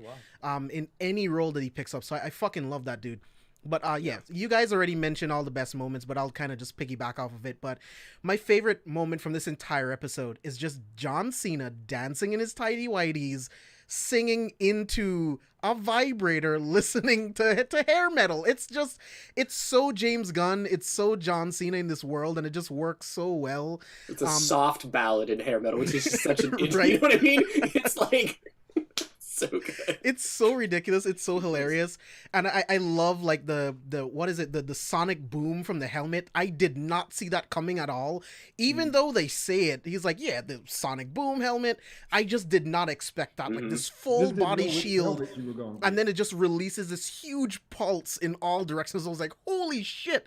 And it literally turns that woman into nothing, just blood and just nothing. So that was fucking dope. Eagly's awesome. And something you said, Christian, like one of my biggest takeaways was this is where James Gunn gets really deep, right? So Chris walks up to his dad's house and we get the wide shot to the upside down flag, right? So we already know where this is going. And you can see everything, all of this stems from his dad, right? He's talking to his dad. Yeah, I got shot. A building fell on me. And all his dad said is like, you let yourself get shot? You're so pathetic. You're such a pussy, right? It's like, this is not a good role model in any way. So it's like you get why he is the way he is. But like you said, Christian, like he's sweet. Like he wants to be a good person, but I mean he doesn't know how to really. Like he is a product of his environment, which is the most racist person you can find. Like this dude is worse than David Duke. Like he's just the worst person ever. He might be like David. He seems to be a lot like David Duke, to be honest. Yeah, like, so that was one of the things that I picked up, and his dad is just the worst. And another thing that I really like was just, like, the introduction to Adrian Chase, when he goes to the back and he's doing the butt dance. I'm like, what is happening? But it was absolutely hilarious. This actor is awesome. I was really worried about, like, Vigilante on this show, because I'm such a huge fan of Vigilante in the comics and on the Arrow TV series. Vigilante was my favorite villain that Arrow ever went up against. So I wanted to see what James Gunn would do with it. And he's pretty funny throughout the series. I hope there's more to it, but he has some really, really funny scenes in episode 2, and I can't wait to talk about that shit. But KB, yeah. Wait, so Vigilante and Prometheus are not the same? No. No, Oh, it's yes. not. I'm so sorry. It's I meant Prometheus. I meant to say Prometheus 'cause was I my like, favorite wait, on Arrow. Thank you for Prometheus is correcting badass me. as fuck. Okay. They I was switched the so characters. confused. Yeah. Because I never finished Arrow, so I was just like, wait, maybe that's one of the later seasons that I didn't get to. But I was like, Vigilante Prometheus is the pretty one dope. that started today, Black Canary, and then Right, died right. because he got shot. Yeah, they mix up the canon. But yeah, I meant to say, yeah. Thank you for correcting me. But yeah, this episode was fun. This was a really good intro for me into Peacemaker. It definitely set the stage for everything that we're going to get into. Decent introductions for all of the extra characters. I'm not sure if I like any of them yet. Leota's pretty funny. John is supposed to be the comic relief, but I don't really find his humor that funny if I'm being honest. Mern's fine. Harcourt, she's, the hard ass, like, agent woman. And I can't wait till we, get more into these characters, because as of right now, I don't have much to go on. So let's move on to episode 2, where this episode begins right off the heels of the first episode. John Cena is trying to escape from this building.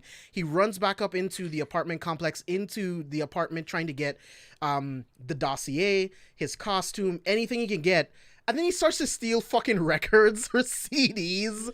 Like, yeah, this one, and a random spaceship too. I'm gonna take that too. Yeah, he just starts taking all kinds of shit from this girl's apartment, and I mean, she's not gonna need it, right? So, Christian, I'm gonna start with you again. What were some of your favorite moments and biggest takeaways from episode 2? Yeah, it was the commitment again to the physical humor, and I love that what they kind of did was they made Peacemaker have like an injury at the beginning, right, from having to recover from what happened in Suicide Squad. So they kind of hamstring him a bit, which makes him a little more vulnerable. So I love that they just commit again to that physical comedy. I mean, he's getting so abused, put to the point of ridiculousness, because he's running around and he was cut in the leg and stabbed in the clavicle, and he's still running around. But the fact that he has to jump from like building to building and like wipes out every single time, and it's like less time, like they spend more and more time of him about to drop down from the balcony, and you're like, is he not going to make it again? And then he falls on his face once again. But I think we get to see a little bit more capability from our side characters. Certainly Jennifer Holland being very, very confident, coming out with like the dart maneuvers, as well as another one. And I need to make sure I'm pronouncing her name right. Leota, right? That character. Yeah. I think she starts to come out a little bit like even as humorous and a little more capable. So I appreciate that. This is probably my least favorite episode from all these, but definitely like I think it's doing a lot of work as opposed to that like opening action set piece that takes up like maybe half of the show. Then they're doing a lot more character work and setting up for the next episode. But oddly enough, one of my favorite things is the relationship between the like engaged couple. Yes. Yes. We have to speak on that because episode 3, I was like, oh, all right then. Yes. Speak on it, Christopher. The fact that it gets into just like that hot and heavy, like she's like almost begging John Cena to have sex with her in front of her husband. I'm like, this is why I'm glad there's a space for James Gunn to explore this type of stuff, because he has done darker like horror humor stuff before. Yeah. His work on Guardians. So it's great to see him flex this muscle. And it's great to see a comic book thing exploring this similar to the way like Deadpool did, but I think in a much more funny way, specifically to this type of humor. So that relationship is good. And I got to shout out the scene when she picks up and goes, "What is this, pizza?" I know that's a face. Like, what? Like, lady, that is a burnt face from some type of butterfly. And I don't want to take all the good ones, but then when they're getting away, an eagle flies in the car, and they just have this perfect reaction of, "Is that a fucking eagle?" So good. So, not my favorite, but I definitely still enjoyed the episode. It was a fun ride. Steve? So in this episode, I believe, in this episode, so Vigilante meets them, and then they go and they're shooting, and they have that little kind of fun scene where they're shooting and throwing dynamite and stuff like that. I thought that was kind of fun. I actually really enjoy Vigilante. That's my favorite character right now, next to Peacemaker, obviously. But that's my favorite character, and just the interactions with him. him then he catches him in the freaking trailer and he's all like, I know what you're trying to do. You're trying to show me your dick. And he's like, why would I be trying to do that? He's like, no, man, put it away. And then he ends up, what do he call it? He calls him Louis C.K. And he's all like, what are you talking about? It's like, oh my God. He's all like, he shows people his dick, man. He was all like, what? He did? He was all like, I was in prison for 4 years and I know this. But I thought that conversation was funny. And that's when I immediately, I don't know if everybody else knew, but I knew it was the guy because when they meet him at the restaurant, John Cena's like, yeah, I think he's a little slow. You know what I'm saying? And then that conversation, I was like, yeah. I was like, that's him. You could just tell. And I just really, really enjoyed that little dynamic between those two characters. I'm excited to see how they're going to go on without the rest of the season. Oh, yeah. Because like right now, they're like hilarious. Is it sad? Like sometimes you accidentally kill someone for no reason? Sure, but you just got to brush it off. You just got to just live. Like, I really enjoyed the conversations that they were having, their little dialogue between them two. Yeah. Vash? For me, two of my favorite scenes is how the wife just was hoping to just get fucked by John Cena. It's like, yeah, if you know, things could happen. Could they, right? Like, it was just fun comedy. And like, the hub was like, I'm right here, you know? Like, it's just funny. It just did not feel forced. It felt very loose, very fun. And like I said before, just John just failing to escape. He was just horribly trying to run away, and the cops just slowly figuring out where he is. And he just, I don't know what was the point of tying them up. Like, my boy just could have just jumped away and started running. I'm like, what's the point of just tying them up? Very good question. It's like, because he was trying to wait out the cops. He wasn't trying to, because like, it wasn't very easy for him to jump out of the windows and like climb from 9 stories up, you know. So he was just trying to wait out the cops, I think was his idea. Most likely. And I know Abe hated the scene, but I actually enjoyed it. Is him crying in the bed. I actually enjoyed this scene because it felt very real. Like he was questioning his life. Like Abe said it. He's a guy that wants to actually be decent and wants to be liked by others. He wants to do a good job. He wants to be good at what he does. But at the same time, he was raised by his father. His father did not do such a great job, but he was just hoping for the best. And he wants to be good. He wants to make friends. He wants to make friends with the guy that has dyed beard, but he just continues pushing him away. Stuff like that is very human. People that gets close to you, but they just are very genuine, but you continue pushing because of your past traumas. So I felt like that's something real of John's character, and that's what James Gunn does so good about. The characters that are bad, but they're not really bad. They just have past traumas that they're actually trying to do some good. So I just find that such a good thing about this episode. Abe, what about you? Look, James Gunn is having fun with the fragile male ego, and that's what we're going to see with John Cena, even more so in episode 3 with the mission. But from episode 2, I agree with Christian. It was definitely the least favorite episode of the 3, but there definitely were some fun moments. I think honestly, Adebayo's dialogue was hilarious, especially with her and Harcourt while they're in the car, and then she's like, hey, yo, you know, I got weapons and combat training, you know, I could be of use. And she's like, just stay here. It's like, hey, the wheelman, yeah, I'm good. I got that on lock too. We good to go.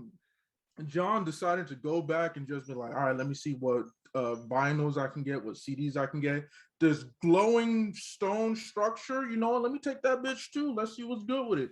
And then just jumping from balcony to balcony.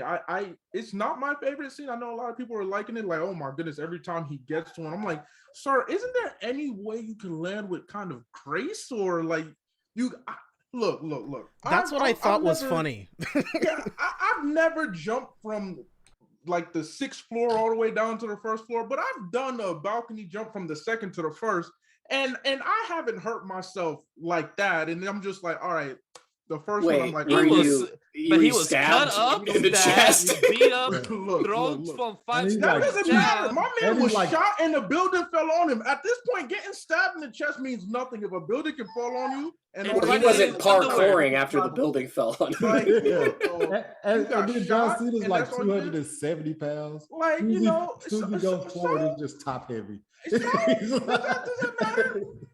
God. And the building fell on him. All he had to do was just like, hey, don't raise your right arm above your head. So it's just like, you know, you can handle this. You can handle getting your ankles stabbed and all that shit, because clearly, Peacemaker, you are other human. You are not. Abraham, not. I don't think your dog agrees with you. Yeah, she does, and she's about to make me fight her real soon. So if I disappear off the stream, you know I'm wrestling a dog. Please do not call the cops. That is Already. illegal. They'll put you in jail for that, man. But hey, no, but no question, otherwise, Abe those were my will thoughts survive. regarding episode 2. You said what? I was gonna say that Abe will survive to jump a good 6 floors, because you know For he being can do it. stabbed. Because I just know every time he did it, he was leaning forward when he was jumping. Yeah, he I was tried. Like, bro, I was like, his whole top half is going forward. He's gonna fall. He's Yo. not gonna land gracefully. there was times where I thought he was gonna make it. Actually, like at least Yeah. make it once. I'm like, Yeah, cool. like the second No, time he jumped, I was like, oh, it's clear. He can definitely make it. Nope. Bro, he just the kept funniest failing. I'm one- like, bro. The funniest one was when he fell and then all his albums went over the ground. He was like, oh shit. He was like trying to pick them up. I was like, you're not gonna I really leave him. wonder, did he break any of them? There's no way all of them survived. There's like no magical way any of those survived. I was thinking that too. I'm like, vinyl records are not that sturdy. They're not. They're not going up one piece. I thought they were gonna- Every I thought time they he were threw gonna- them, he was smashed. Thank you. Like at least The out of like, vinyls, the 20s. CDs are ruined. I'm like, bro, what was the purpose of stealing all that shit if you keep just throwing it from The 6 first to time he 5th jumps, to he 4th? lands on lands on the them, right? records. he lands on them. Thank you. I was like, my guy, you just broke them with your own body and the floor under. Yeah, when he went to go play the albums later in the show, I thought they were gonna be broken. I thought that's what it was gonna be. Yeah, it's Hey, more nonsensical than the opening. But for me, there were a couple fun moments in this episode, like you guys already mentioned, like him just falling from story to story. That was absolutely fucking hilarious to me. Most of my favorite moments is with him and Vigilante. I just think that actor also has really, really good timing. I love when he's talking to Peacemaker about, yeah, we're murderers, but we only murder bad people. Do you think I get joy when I strangle the life out of someone like that committed a crime? Of course I do. He's just so batshit crazy. He's even talking about killing people that do graffiti. I'm like, bro, you're out of your mind. like, yo, graffiti ain't legal no more like that. Like, you don't need to kill them. I mean, even Yeah, if it like was illegal, they Peacemaker- don't deserve to die. This is what I love is through that dialogue you discover Peacemaker is a man of like purpose, right? He is in it now. He's doing horrible things, and you know that's why he's in jail and all this other stuff. And but his motivations are at least idealized. You know, Vigilante is like, that looks like fun, right? So if you're like looking at them like cops, right? You got a cop who's idealistic and he's in a broken system and he's pushing the system and he's doing what he does best, but it's probably wrong in the long run, you know, depending on your political views or whatever. Vigilante's like, I want to be a cop to shoot people. Like, I want to join the military to shoot people. And like, he's like the cartoonish extreme of that version. And I love how they have both of those characters going after each other. And I think that's why Peacemaker ultimately doesn't like him at a core level. You know, doesn't want to be his best friend. He's like, no, we are different. I know we both kill people, but it's for different reasons. Yeah. And I even like the dynamic where they've kind of like, the cops have always said there's a caped hero that's dressed in costume that we were trying to arrest. And since Peacemaker has been walking through the episodes in full uniform, you kind of assume that it was going to be him. But after that conversation, you immediately know, oh, they're looking for this dude. Like, that's who they're looking for. Speaking of the detectives, like, do you guys like the detectives? Like, do you feel like they're a good addition to the show? Or do you feel like there's not enough information yet to carry either way? I feel like there's seeds for them growing, and I feel like they'll be more important in the later half of the season. Like I feel like it will intertwine to the story of the Project Butterfly. So I feel like it will intertwine with the grander scale of the story of what James Gunn is going to end off with in the last 3 or 4 episodes. We did get that funny bit where his dad, Robert Patrick's character, calls her chopsticks and she calls him spoon. She calls him fork. fork. Fork. She calls him fork, and then she's like, "Well, I was gonna say spoon," and they're like, "That would be more demeaning." Like everybody uses a spoon. The Egg Foo Young comment was wild, but I'm sorry, I have a bias against the male detective because the actor and his roles and other shit, I've never liked his character. Yeah, and so like seeing him. Yeah, seeing him, I'm People. like, bro, gosh, I already don't like you. And it's not even because of you yourself, it's your history as an actor. You've always played those douchey, annoying characters that I just naturally can't vibe with.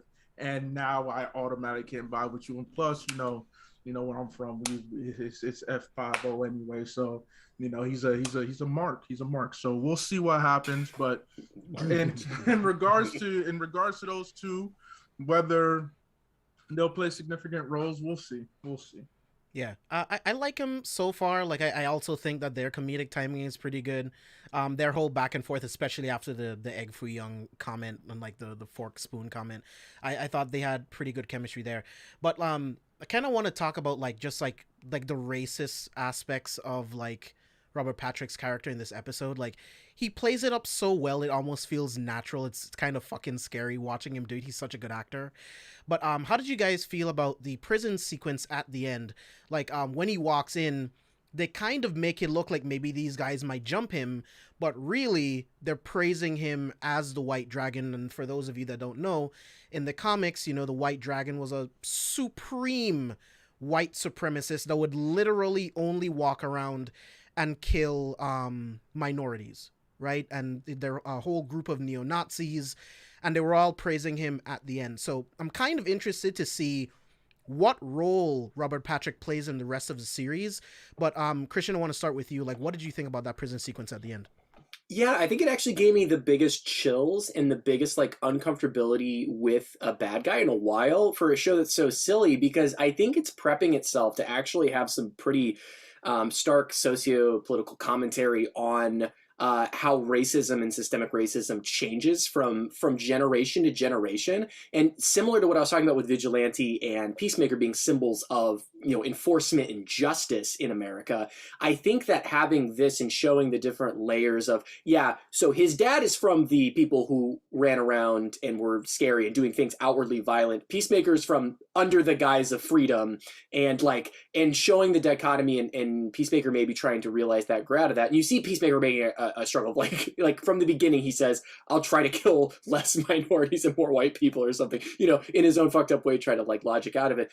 So I got legitimate uncomfortable chills, oh no, this guy's fucking scary. And that to me was an unexpected threat that emerged that I think is pretty close to home and pretty close to reality of some things that we've seen in this country. So I think it adds a level of weight and actual dread to the show that is not there otherwise. So I appreciate that.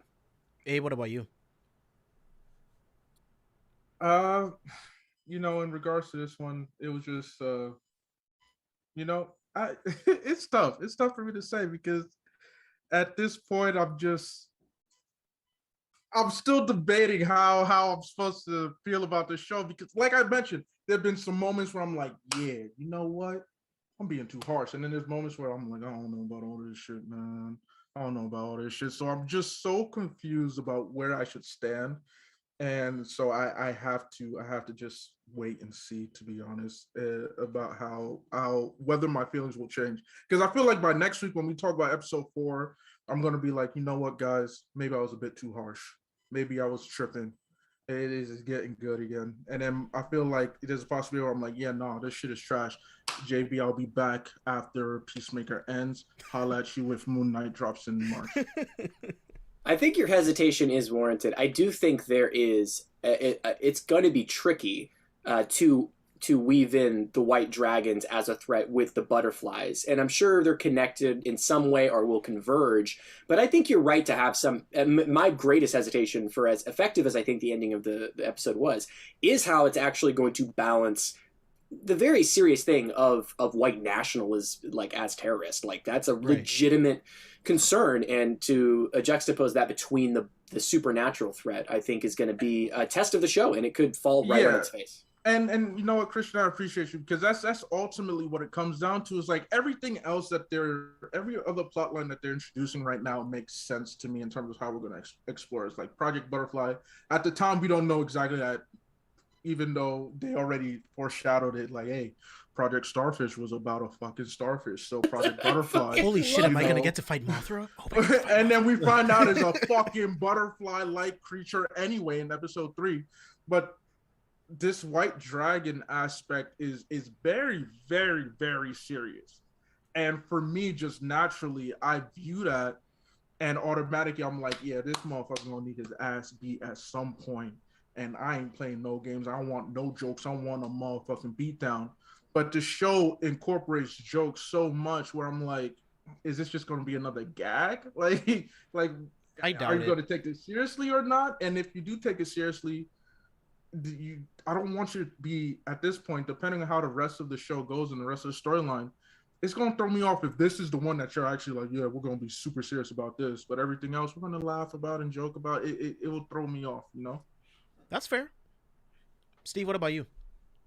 So the whole scene, I was like, I thought we were going to get to see this big gory murder, because I thought he wasn't going to get up out of the seat when he was like, he kind of looked, and he saw the other guys or whatever, but I just thought he was just like thinking, like, you know what I'm saying? It is what it is. I'm just going to do what I got to do.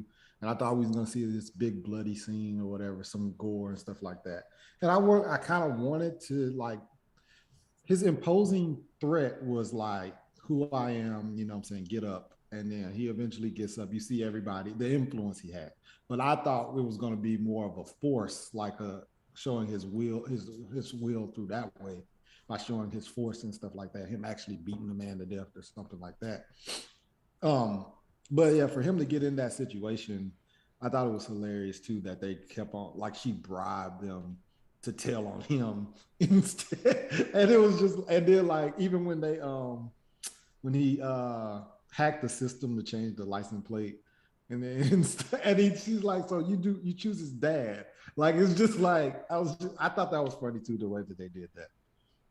I thought it was funny, but I also thought it was stupid. I'm like, dude, you work for Amanda Waller. Like, you can't make these kinds of mistakes. Like, but that's just it, because we know there's a subplot of Amanda Waller wanting to get something else out of this mission, and it might actually be his dad, you know, for the stuff he's involved with. So I think it might actually line up and make sense. We'll see. Well, but that's the thing, though. I'm not sure whether he's part of that subplot, because we see that with Adebayo, she's involved with whatever Waller's involved in. The other two think that, oh, Waller's fucking us over. And it's like, hey, remember, she's supposed to plant this fabricated diary of Peacemakers in the apartment. But she also further framed Smith's dad. And so I'm looking at, like, okay, that whole conversation between Mern and I'm gonna call him Diebeard from now on, because you know what, he needs to come to. It's not a dye beard. I've always had a diversely colored beard. Look, he needs to come. I'm like, grips, me, okay? My beard is red, orange, and brown, so I have a dye beard. This is not your opportunity to shamelessly plug your beard, okay? So Abe, I'm not even you. sure. I'm not even sure that, like, that if he turns out to be involved with that plot, I'm gonna be shocked, because it doesn't seem to be that way. But it's just also like, damn, are you really an idiot? Like, the smartest idiot on the planet. It's like, yo, you were in the bathroom. I didn't know whether you was pissing or taking a shit. So I you know what? I needed to know in order to make this decision. It's like, dog, you have how many billion people? Right, said, like, literally anyone like, else. A whole town. You could have chosen anybody, but you chose Peacemaker dad. But at the same time, it's like, you was Amanda Waller, like, not a right-hand man, but like, you was her, like, people in But you also committed treason. So there's like, all right, there's the plot of we got the Project Butterfly. We know that outright. But then there's another plot that I feel like Mern is definitely involved in because they refuse to explain what Project Butterfly is to Peacemaker. And then we have the Adebayo Waller plot underneath that. Then we're going to have the White Dragon plot underneath that. And I'm like, bro, there's levels to this shit. But please don't fumble it. Don't fumble But here's it. what I trust. James Gunn wrote and directed all 8 of 3 these episodes. He didn't direct the next 5. I thought he shot. He directed 6 out of the 8.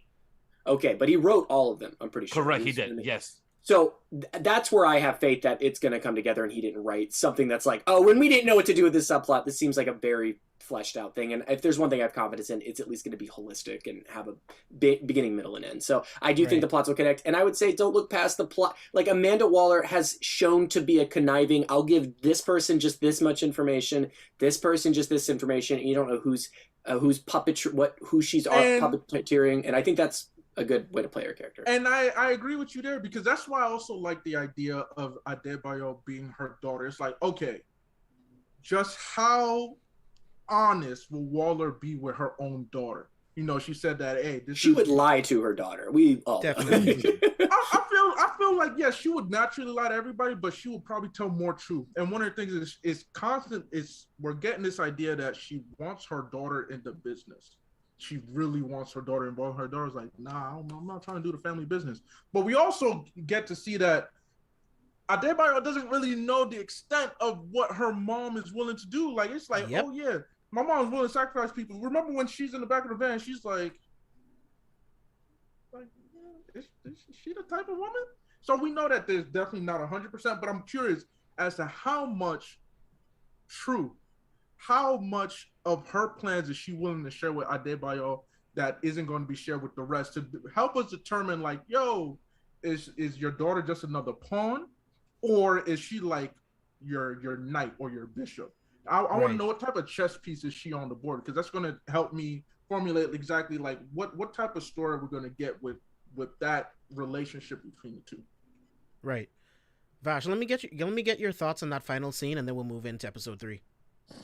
I'm excited to see what James Gunn could bring for the White Dragon, because this would be interesting how this is going to affect Chris, like John Cena, his character. Chris Smith, how is he going to be affected by all this? How is he going to feel that he probably has to fight his father in case the next couple episodes, the turn events, his father gets out? His father's going to feel like, you put me back in jail. Why did you do this to me? Or like, why are you such a pussy? I raised you wrong, or something like that. So I'm curious to see how's John going to feel, because right now he's questioning life. He couldn't kill the kids. I'll jump into that. But curious to see how John now is questioning his motives. He's questioning who he can't kill and who he can. So curious to see now when he goes against his father, what is he going to do about that? Is he going to actually man up and actually go over that hill, or go over this obstacle and this inner growth on himself as well? So that's going to be very curious, because that's why I'm excited to see how James Gunn is going to bring this type of humanity, type of characterization for John's character. I'm interested to see the way that him and what's her name again? What's her name? Leota? Yeah. Character, how they're going to intertwine and interact, because basically it's going to be her with her issues with Amanda Waller, because she's hearing all this stuff about her mother from these people. And then you're obviously seeing what's going on with his dad. So it's going to be interesting to see their relationship evolve throughout the series when they start talking about their parents and how they were raised and things like that. So I'm actually interested to see that. Yeah, we also still don't know, even getting past episode 3, we don't know what the butterfly's intent is. We don't know if they're extraterrestrial or low. I mean, you might not know. Y'all probably know some comic book shit. I don't know. But we don't know who's behind that yet either, which could lead to a lot more things. Yeah, there's a lot of subplots going on, which leads me to believe that they're hoping that the show does really well so it can get a season 2, because there's a lot going on.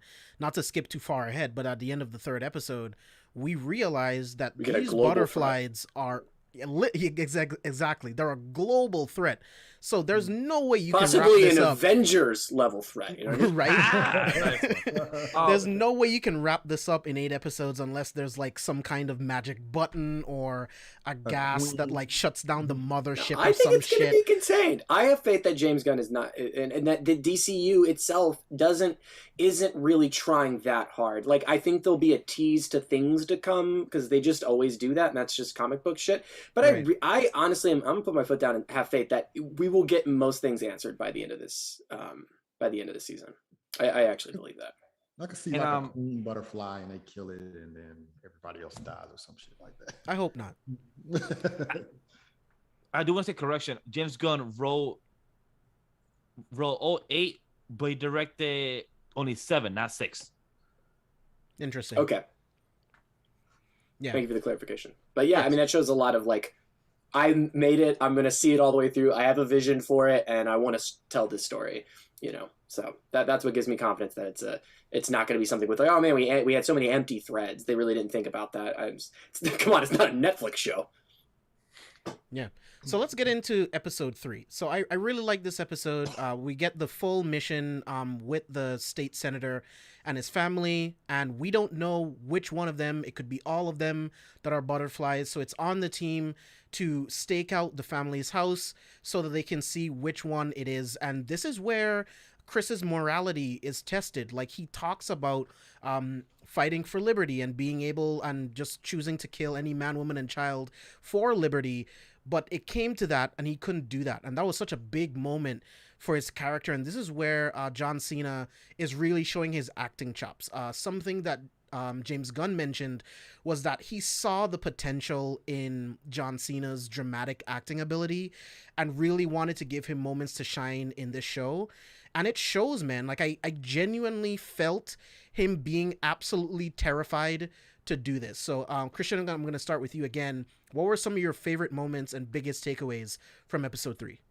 Yeah, just to like second what you said, like it's showing layers to a character that I did not think they were. Even loving John Cena, loving James Gunn writing, I mean, just surprising me with how many layers they can give to this silly character, and actually secretly throughout all this crazy stuff, the tone of it, do what James Gunn does so well, which is like make me give a shit about these characters and also like align and empathize with where they may be coming from and actually putting this character through stuff. So throughout all the ridiculousness, I think that's the core of it, and it's got that, which is great. And we get revealed that John Cena really isn't judgmental about sexuality. I think we even get hints throughout the show that he might be like bisexual as well. Like he actually doesn't, feel, have any shame or any like homophobia towards that. And when he's talking, one of my favorite moments, and he's like, I'm an ally. I got 10,000 gigs of ally on my laptop or something. He's like, that line is so...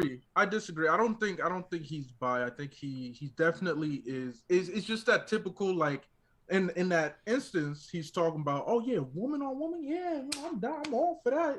No, there's also a line when he says and I'm going to butcher this, but he infers the last time I had sex with a woman, not a man or something, but implying that he had sex with a man before. Also because when it comes to prison, rules don't apply. You gotta get it by any They apply. you gotta get it by any means necessary. And the reason I also disagree with that is because of the whole vigilante shtick that they did. Is just like he's making it very apparent, like, hey, I'm not trying to look at no dick right now. Like, boy, you gonna try to trick me? If anything, if he is, he's definitely insecure about it and not yet willing to accept it. But I also feel like it's just one of those things where it's like, because of the type of character that Peacemaker is, like he's your stereotypical white, like Christian American male who's also kind of realizing that, hey, I'm kind of sensitive.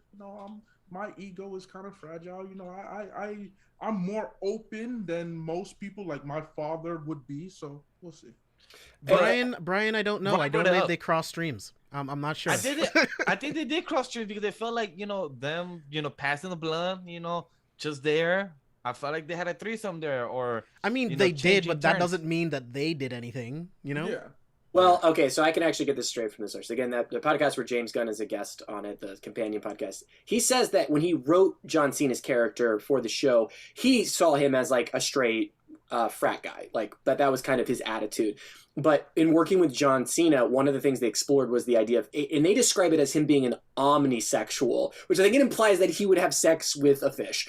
Like, The fish, who knows? Like he would fuck a tractor, you know, like it doesn't matter. He's just a very sexual being, right? They don't describe him as, but like the way that John Cena helped write the character, I think they opened him up to actually be a more sexual person and not just like primarily like, you know, he likes women, but not just, you know, a heterosexual. By any means necessary, he gonna get this dick wet by any means necessary. I guess anything that moves and has a hole, that's for him. I'm telling you, it's comfortable with his. They showed that he had the smiley face toy, right, in the second episode. Yeah, I think, and again with the tone of the show, right? So we get this get this more open. You get this sensitivity, this brokenness to this man, and I can definitely see, Abe. I think you make a great point of like how you might not be connecting with the character because you're like, oh, we're supposed to be impressed that he's kind of woke. He's still an asshole, right? Which I totally agree. But I love that the show like he's there aiming. He goes, I just can't do it, and Vigilante's like, give it to me, and he goes, 1, 2. Papa Bear down, like with no hesitation, and it's just like the show can have both of those things going on at the same time. And I overall, because I know there's a lot of other great moments, I'll end with saying I just overall enjoyed kind of the mystery unraveling itself, right, and us learning a little bit more, and I enjoy that part of the show. So I think the writing's strong here. Oh, we actually get a great well, I don't know, I'll say it if we don't mention it, but I don't want to take any from anybody else. So, but really enjoyed this episode, probably my favorite. Are we all on the same page that John Cena character and Empress Hardcore are probably gonna bang much later in the episodes, right? Yeah, probably. I mean, that would be the very basic TV thing to do, but I hope James Gunn doesn't. You know, it's the very basic thing. It doesn't do anything for, like, I don't think it does anything for the show. It does nothing. Cliche. Yeah. I think it'd be a nice bit that he keeps trying. Right, yeah, trying. And she's just not with it. She's just not going. Like, so that's what I feel like, because like I felt like that slow him just watching her. I felt he was like, damn, she is really beautiful. Damn, I really want to fuck her. But I hope what you guys said, that he never gets to, like, he continues to try and she just continues to be like, no, that's it. Hard no. Hard pass. Yeah. Part of me hope he gets in a throuple with the with the couple, with Danielle Brooks characters, with that couple. Like, I'm hoping he joins that team. Okay. Yeah. I thought you were talking about the engaged couple that was arguing. I hope God I don't see no sex scene between Adebayo and Peacemaker. I don't need that in my life. Nah, I don't want it. I'd pay for it. Is that weird? No, because what I will say is I love their dynamic as him being like, oh yeah, I'm so sexual, like, hey girl, you know my dick is big. No, really, they call me chimp arm, and her saying like, it actually hurts my back. That shit doesn't interest me at all. Like, I don't like dick. I don't. Right. And I like their possible dynamic and the relationship that they could have as like, yo, she's willing, as Waller said, is that empathy you have for him? If with how talkative and how like vulnerable and sensitive her character is, I don't want that to be ruined by, all right, let's throw some sex in there. You feel me? Nah. Abe, I'm gonna kick it to you. I'm gonna kick it to you. What are some of your favorite moments, biggest takeaways from episode 3? Correct. Okay. From episode 3, let's say I struggle with this scene, but then by the end of it, I came to terms with it. It was when Peacemaker was struggling to take out the family out there, even though he's witnessing like those are not normal human beings. Those are I guess, you know, butterflies, especially since he got attacked by one, and it's clear like, yo, these, as far as you know, you have no reason to believe like, oh, these motherfuckers gonna try to fuck me up and kill me. I was expecting he'd be like, yeah, you know, I'm willing to kill it, but then it's still like, no, those are still, they still look like kids, you know. I can probably take out the dad, but, and then again, what we're seeing is that struggle, as Vash mentioned it earlier, that struggle between like, yo, the Peacemaker we got from the Suicide Squad movie, willing to kill anybody. Like he said, I'm willing to kill man, woman, children for peace. Now it's like, all right, you really about that now that you're free again. You've had some experiences and whatnot. You're not as stringent and set in your ways. Again, I was frustrated in the beginning, but then I was like, you know what? This is something that I do want to see. I want to see how this works out. I want to see how this unravels, whether this completely changes your own philosophies and whatnot. But I also, on the same note, and this is why this vigilante character is so intriguing to me, because I feel like this could be my third favorite character of the whole show, is he just said, hey, move to the side. And he's singing to himself. He's like, one, Yeah. a two. Hey, buddy, you wanna hand me that real quick? Yeah. And he just having fun with it. I was like, yo, this is vigilante. I fuck with you. Like, overall, I think I fuck The boy with you. said a walk in the park. He said, yeah, just doing it. And then I was looking at John Cena. I was like, you really about to let my man get his balls electrocuted? Because you're like, I will never speak. That shit was hilarious, bro. No, I'm sorry, no lie. There is a few certain things that in television I have to pause. Is in torture when they rip up nails, and when it comes to my balls. Like outside that shit, I had to get my own balls too. I was like, damn, nah, that shit must be painful. I hope you washed your hands, sir. Oh, definitely I did. But I was like, nah. The fact that he took that fall from him was like, I see what you're going through. I'll kill the kids. You know what I'm saying? Yeah. Because he really sees Peacemaker as his best friend. Yeah, and then Peacemaker's like, hey, don't worry, my guy. I will never tell him anything. And I'm like, well, he's like, yo, you can tell him at least a little something. Like, this man is getting. And then it was hilarious too. He's like, yo, I'll take, I'll start with his pinky. And he's like, yo, you need your pinky. Without a pinky, you lose balance. And John says, you know what? I don't think that's true. I heard it on the internet. Oh, all of a sudden, Peacemaker, this one you don't believe. But everything said, else take all the 10 toes. Take all 10 toes. But everything else on the internet, you like, yeah, climate change is a hoax. But you know what? And they don't show anything in that scene, but if you like listen in, the sound effects, there's so many. Yeah, because it's like, yo, and the way Vigilante was dealing with it is like, clearly it's painful, but it's like, your torture tools aren't sharp. Do you not take care of your shit? Like, come on. And yo, that pinky was not coming off. Like, yo, that's like the most hardest bone mammal to actually not come off. Like, that pinky is the most strongest muscle. Dude, there. it was just the dullest shears ever. Exactly. Like, those blades, like, not sharp. It was Peacemaker's refusal to take the shot, and Vigilante saved him. That was my first favorite moment. It was the torture scene. That was my second favorite moment. And then my third one was the fact that Adebayo decided to lick the adhesive. I'm like, shorty, he just said take off the back and stick it. I thought it was like an envelope. So funny. So funny. What's wrong with you, yo? What is absolutely wrong with you? It's like, oh, it's explosive. Yeah, let me lick this shit and then just stick it on. I'm like, come on now. But yeah. And you knew he was in trouble too when he was when what's his name?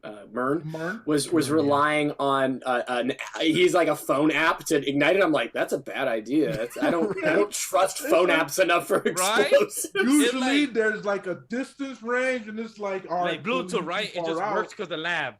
Yeah, he's like, oh, I gotta pair it and unpair it. No. And then he's like, fuck it, let me go check it out. Boom! I'm like, well, I saw that happen. Like, why are you gonna go closer? That was pretty predictable. It's like, dude, don't go closer. It's gonna blow up. Probably the Bluetooth 1 point. What he should have done, just toss the phone. Right? let it happen.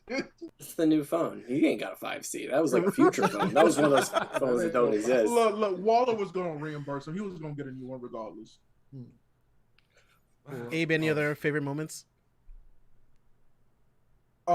This may sound very, very terrible, but I just when the little girl gets shot, yeah, it was so much joy watching. I'm just saying, it's like, all right, they got their tongue things, and JB, I'm currently on my Doctor Who rewatch, so everything sci-fi is pleasing to my soul and whatnot. And I'm seeing that, I'm like, if you don't kill these motherfuckers, and I'm like, look at, and especially since Vigilante decided to start with, like, I'm not going for Daddy Bear first. I'm going for Mama. I'm going for little boy. I'm going for sister. Oh, and then I forgot, there is one other moment. It was, I thought this was funny, the Mandela effect. They were talking about Berenstein versus Berenstain, and I was like, yeah. Man. I was like, yeah, let's bring that up, because I was with Diebeer, and I'm like, I always thought it was Berenstain Bears. You know, that's what I thought it was. But apparently now it's Berenstain Bears, and I'm not saying I believe in shit like that, but I ain't saying I don't disbelieve in shit like that. You feel me? Yo, Abe, I also thought it was Bernstein Bears, and I think all the Mandela effect stuff is bullshit. I'm with you on this one. I think there's some fuckery happening because it was definitely Bernstein Bears. I'm with you, man. I don't know if the feds is watching this right now, so I don't want to implicate myself, but I'm just saying, like, There's some fuckery. The fact that they keep taunting us about it, too, with these jokes and these shows. And I'm like, oh, there's more to this. They think I'm stupid. They think I'm stupid. Don't make me call the doctor to come and figure this shit out. I swear he will. I did want to also say, you mentioned the kids and the horror aspects. What's interesting is I thought the effect of them like eating their goo or whatever reminded me of Slither, which is a callback to James Jones' earlier work. Yeah, definitely. Steve, definitely Bernstein Birds, though. Definitely Bernstein Birds. Okay. So, I do want to say one real quick that it just popped up. Is like when I saw the tongue thing going down and just eating that. Usually I make jokes at animated podcasts about tongue game and everything, but this was just not one of them. I was like, nah, that's just disgusting. Like the whole tongue shit. That's just this don't go sway that boat. Are you saying you're normally into it, but this one was too far? Too long? Yeah. It's just too long. Like it I don't think they're tongues. It was purple, and when hardcore say it was purple too. I'm like, nah. It's nectar, and it's the thing that the bees or insects use to extract nectar. If I'm not mistaken. Oh yeah, the honey. It's not a tongue. It's like that straw. They release a straw from there. Yeah, also, so not tongue. So no tongue game. Straw game. Also, I'm not a big fan of. I'm not a big fan of insects too, so probably that's why either. So. I guess the straws out here. Hashtag straw game in chat, guys.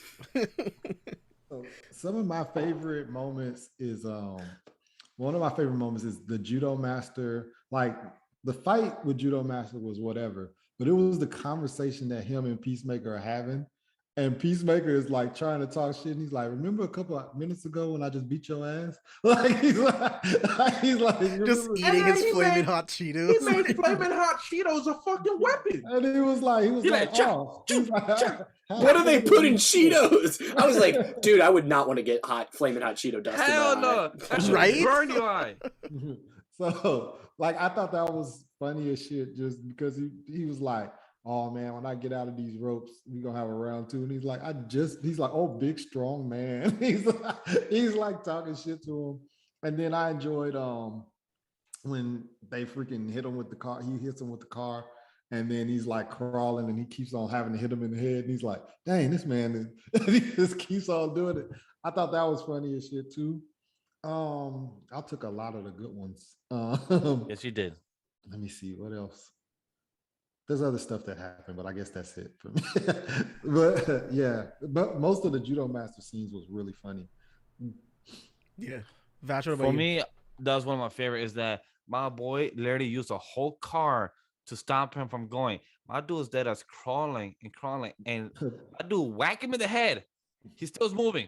Whack him another time, still moving. I'm like, whack him another time. And then you start to hear that whoosh, whoosh on the head. And I'm like, okay, y'all doing too good with the sound effects because it sounds too real. I'm like, like pause on that. And it's like, now it makes me wonder, is this guy a butterfly? Because you just got crowbar like the Joker on your head. Are you alive now? Because you just got cement on your brain. And I'm like, I just asked a question about that. But it just depends if he's going to survive. I don't know. Looks like he's got some sort of plating or padding in his head. Mm-hmm. Yeah. I hope so. But hey, Peacemaker got hit by a whole building. He survived. So I guess if you get hit by a crowbar 3 times in the head, you should survive too. So it's possible. Concussion, a minimum concussion. Yeah, definitely minimum concussion. Just a no concussion. problem. And plus what Steve said too is like the flaming hot Cheetos. I've never thought in a million years I would see flaming hot Cheetos as a weapon and being kicked too as a weapon. That's just like what? I just remembered the scene that I wanted to say real quick. Yeah, go ahead, Steve. When Danielle Brooks couldn't shoot the other security guard, I thought that was pretty cool. Like the fact that she's completely different from her mother. And that dynamic was what I was saying. It's just he's like, I got a family, I got kids, and all this other stuff. And the other one's like, just shoot him. Like, you know what I'm saying? Like, just shoot him. Like, we don't have time for this. And then she just can't do it. And it's literally a few minutes ago we watched Peacemaker couldn't shoot the kids. And it's just showing the difference between them, the next generation, and their parents. Dude, great poll, man. Question: was the security guard? Did he have a butterfly coming out, or was it only? No. Or was it only the dad? Right? Yeah, she checked them. Remember? Yeah. Okay. She checked them. Yeah, it was only the family. Yeah. Okay. I was just making sure. Also, Vigilante, the balls thing, it just got me like, damn, I feel bad as balls. I hope Adrian just wants to have kids in the future, like that, because if not, those no, he should not have kids. If he can't have kids, that is a positive for society. Vigilante is not going to be a good dad. Facts. Definitely. Yeah, that is true, because he was happy that his girl got pregnant, but then excited for the abortion back in episode 2. So that is we forgot to mention. But we forgot to mention the fact that he says, my girlfriend's having an abortion, and then invites him to He's like, you want to come? I want to come to the abortion party? Hey, no, I don't want to come to your abortion. He was like, when it comes to on the spot lies, I'm like, my guy, you will not help me in any situation. That's right? What I come up with. Come to the abortion. You've been asking me to hook you up with my cousin for a week. And you're happily in a relationship. It's like, yeah, I'm just twerking because my girlfriend's about to get an abortion. Just really happy about it. Just random shit just out there. And you should come through, my guy, if you want to. Like hashtag straw game. Fuck. Oh, there's a fun one, but it was just the pure humanity of, like, I didn't expect the comedy. Morn saying he's finally expressing emotion for the first time in his life, because he said he actually wants to get close to his teammates. I was like, it makes me more question to know, because that he said that he is scarred from his past, that he's trying to fix his mistakes, and I'm like, okay, but are you gonna tell us? They're like, no, because you're gonna tease us with little seeds, and then tell us the next couple episodes because you just got blown up, and he just say, hey, I'm good. But it just makes me wonder, like, is there more to his character? Are we gonna find it? So I'm curious to see. It's not a big fair moment, but it's more intrigued to know what James Gunn. He's so good with the human type of emotions aspect. Curious to see how Morn is gonna fit into this, and with the rest of the team. Like, are they gonna feel like a dysfunctional type of teammates who actually likes each other by the end and actually wants to continue working together, or one of them is going to die, like usually, because it's like, Task Force X, type of squad? No, I think he's going to flesh out, unless the characters die, right? But I think if you look at the way James Gunn has handled Guardians, he was a lot more efficient, right? When a character is introduced, he kind of, within a few scenes, kind of gave you everything we needed to know to be emotionally invested. But he was very efficient. I think he's exercising a little bit of patience with the TV show format and allowing some more time to develop these characters as we go and getting more and more each episode. And I think that's it. I think he's not dumb and knows that you need to flesh out characters as you introduce them. So I don't think any of them are going to be wasted, other than maybe, I would think if there's one character you shorthand, it's probably the economist character. Yes. Who's just kind of a one-note character. So I don't see him diving too deep, but all the characters that were introduced and stuff, I am completely have faith that he's going to flesh them out more. Yeah, Christian. Yeah, I agree. Yeah, if he doesn't flesh them out first, you know what I mean? I see what you did. But for me, I'm just going to echo what you guys said. But for me, my favorite moments are all Judo Master. He completely fucks up Hardcore, Vigilante, and Peacemaker, just destroys them. Judo Master, like you guys already alluded to, just flicking him with the hot Cheetos. That shit was absolutely hilarious. And I love that at the end we got to see the scale. At the end of episode 3, we finally get to see the scale of what the butterflies look like and what we're looking at. And this thing is a global threat. So I think this episode succeeded in a lot of different ways. Like we already talked about, just showing the vulnerable side of Peacemaker and him fighting with morality. Like Steve brought up this brilliant point that Leota is also going through that, and how we're looking at these characters and how they react to things versus their parents, who are extreme opposites of them. So this episode and the series so far has been doing a really good job with these characters. But on that point, how do you guys feel about the kind of like side plot, if you will, of Leota and her fiance, wife, whatever. Because I'll be honest, I think they're an absolute waste of time. I don't care about her girlfriend at all. I mean, we're only whatever, wife, girlfriend, whatever. I know we're only 3 episodes in. Partner, yes. She just serves no purpose. I can't remember if it's episode 2 or 3 because I completely blocked it out of my mind.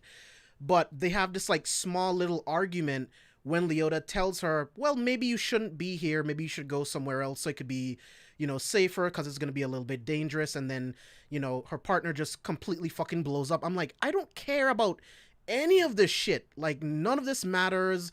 She means nothing to me. I don't even remember her name. This is all just dumb. Like, she shouldn't have been there in the first place. You shouldn't have brought your partner to a very dangerous top secret mission with you.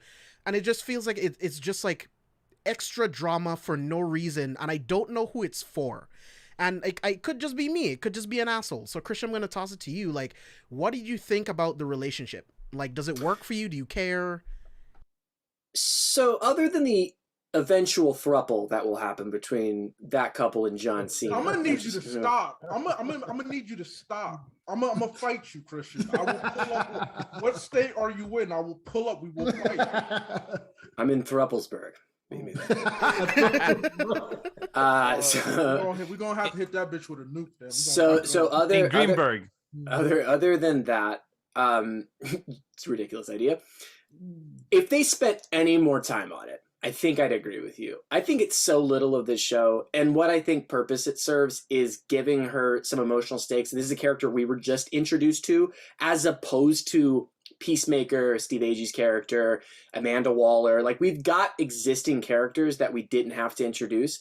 These characters we did, right? And she's one of them. So I think giving her a little bit of heart and home, like regardless of whatever the, wokeness of the relationship, like if it was just her and another guy or whatever, like I still think it serves the same purpose. And I think it's an important purpose of like grounding her in a home and making it sure that this isn't her career. And so I think it does split the character between her ambitions, what she really wants in life, and having her question that, because clearly she's got some skills in espionage in this role, but she wants to have a home life, right? And I think whatever the fact is with those characters, like I think that's an important thing to know about her from a, what her dreams are, right? So I think it adds a layer of complexity to her decision making as we go throughout the show, and she's gonna have to make some hard decisions, right? And I think that impacts those. Fair point. Abe, what about you?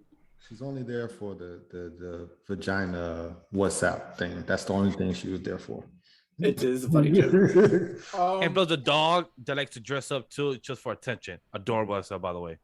So JB, I'm not fully on your side, but I'm kind of leaning. I'm in between. Because I see there's potential. One is that's the type of trope that we usually see with the hero and their spouse. But Peacemaker doesn't have that. We've seen that pointing to CW shows. We've seen that between Barry and Iris, of course. We see that often, especially in comics. But now we're seeing it with, I don't want to call Adebayo a minor character because clearly we're going to get a lot of her, especially since one of the big subplots pertains to her. So I guess it comes down to exactly how Gunn builds up her character. And is this going to be meaningful? If he builds up her character in a way that's just like, yo, we really invested in her, and so we do care about what her social life is looking like while she's doing all of this, because we already know that for her, she's not the typical type of Black Ops agent that would work on this type of mission. She is someone who actually has a family, unlike Myrn, Diebeard, and Harcourt. She is someone who is somewhat more green than them, who's not as like, hey, it's fuck Waller, it's this fuck everybody. She has empathy. So I think that's like a measuring stick or a tool to use to help build her up. But again, depending on the direction of her subplot, I agree with you, it can be utterly useless. It's just like, so what? But I also agree with Christian too. We haven't spent too much time where at the moment I'll be like, yeah, this is useless. We spent just enough to be like, yo, it exists. but it's not going to distract at the moment. So it all comes down to what we get in the next few episodes, to be honest. So I really don't know how truly to feel about it. Right now I'm 50-50, but I can lean one way or the other depending on the next few episodes. Well, Mern definitely had a family, and Mern's family is dead, most certainly. Oh, easily. Yeah. Just like Vigilante's family is dead since he just. It's implied he killed them. It's it's too late. They already gone. It's like, all right, cool. Yeah. For me, I don't too much care about the character, but I don't care about their relationship dynamic in a sense, but at the same time, I can see that there might be, just because of the way that I think, I can see how they could probably use that to make Daniel Brooks' character have some growth or something like that, or even like some emotional trauma. Because obviously we just saw at the end of the episode, these butterflies are everywhere. It's still top secret. She ain't told her girlfriend or wife what the situation is. Episode 7, she's a fucking butterfly. Like, I could see something wild like that happening or something like that. So because there's a reason. There's no, other than that, there's no reason to have her in the episode. I mean, in the show. So they haven't gave her anything. So they need to give her something. So either that or she's going to be a hostage and a damsel in distress. But I'm already leaning towards the fact that she's more than likely a butterfly later on, and she's going to have to kill her or something like that. Definitely possible. Because whenever characters talks about having kids, one of them's going to die. Something terrible always happens when people talk about kids. But Vash, what about you? Of what? Like, how do you feel about their relationship? Like, do you feel like it serves a purpose to the story? Is it too early to tell? Hey, if What's Up continue making mistakes out there in the next couple episodes, we're gonna see him more of a JJ out here. But other than that, I don't really care much about the wife. It's not because I don't, but it's because if she doesn't serve a purpose to the character and doesn't build more a reason, most likely the wife might die and give a reason for Amanda Waller's daughter to join more of the task force and be right beside her mom. Who knows the depth that is knowing Amanda Waller's character? She's probably dark enough to actually say, you know what? How can I convince my daughter to join me more? Let me kill the wife. Let me actually just have her join me. But it depends how James Gunn is going to turn that story. Have her mother be more dark as she is, like the most recent movie, or depends where we're going to go for character. But at this moment, don't really see her wife that much important. She's probably going to be out of the picture because she was told by Hardcore, like, hey, that is a danger. You having your wife with you in the same hotel that we're trying to do a mission, that's not very safe. I'm not saying you should not have your wife. All I'm saying is that this is not very safe. So most likely, who knows, that the wife is just probably not going to be in the picture no more in the next couple episodes, and they're going to probably be on FaceTime talking on the phone. Hey, babe, I'm good. That's it. So it really depends on what episode 4. If they bring up the wife one more time and say, hey, I'm going to see you back home and everything, then it makes more sense. Well, I will say this. I wouldn't even just say episode 4, because every episode she's been brought up, so she's integral to the story at the moment. I don't think if we hear her in episode 4, it means one thing. She's been in every episode. But I also disagree. I don't think that Waller will be responsible for her death if she is to die. I think it's more so going to be this, again, Adebayo, you're kind of naive, you're green. If you lose your wife, it's going to be because of how green and naive you are. You're thinking that, hey, I'm able to keep you at a distance and keep you safe. Because even remember in episode 1, right after the title sequence that I accidentally but also didn't accidentally skip, we're having this conversation between the two, and she's telling her wife, like, yeah, I ain't even gonna be in this field like that. I'm just crunching numbers and shit like that. We will be all good, which explains her decision to bring her. It's like, yeah, I ain't really gonna be doing shit like that. That's them. I'm like just the brains. And then because of Hardcore, it's like, you know what? Maybe you should dip. But then because the wife blew up, it's like, you know what? No, we'll make this work. We'll make this work. So if she does die, it's going to be because of that. I highly doubt Waller is going to be like, I know Waller is a conniving, scheming woman, but I highly doubt she clearly loves her daughter. She's going to be like, yeah, let me take out your wife. I highly doubt she'll do that. Just to get her to, because I mean, if she does kill her wife, I mean, she'll definitely work for her at that point. Amanda Waller is very, very manipulative, but Mhm. I don't know. It really could go either way. It's really 50-50. You cannot take that away from Amanda Waller. Like, she is absolutely nuts. But I think you shouldn't expect, just real quickly, James. I'm sorry. Yeah. But I don't think you should expect James Gunn to zig. He's going to zag. If you look at the way he constructs just even the simple Peacemaker when he follows parkour or hardcore. What's her name? Hardcore? Harcourt. Hardcore. H-A-R Yeah. court. Sounds like hardcore. Hardcore into the bar. You get the scene of the men harassing her. And any previous generation films, you have Peacemaker beat up the guys and whatever, Right. and you totally have the scene where Hardcore shows her potential and whatever. And that's like, to me, the way that it's being played. I'd put it in the chat, but I really see it as more of I think something happens in the relationship, but I'm not certain that her wife is just going to die for no reason, and I don't see her being hung as a damsel in distress. That just seems too easy. It seems like James Gunn would be like, that's not fun enough. But we'll see. I agree completely. And Harcourt is going to be an interesting character to watch because in the comics, she's a double agent. So it's going to be interesting to see if James Gunn follows through with that or if he ignores it completely. So there'll be a lot of mystery surrounding this character for the rest of the episodes. And I can't wait to see where it goes. Like, these 3 episodes, I think it was a good premiere, good beginning. There's a lot that they set up. There's a lot that they need to, give us closure on and expand upon. So I'm very excited for these next 5 episodes. Can't wait to review them with you guys. Any final thoughts before we wrap up for the night? I'll say this. You know how I was like, I'm probably not gonna stick with this series. After discussion of this, I'm like, you know what? I'm gonna see this through.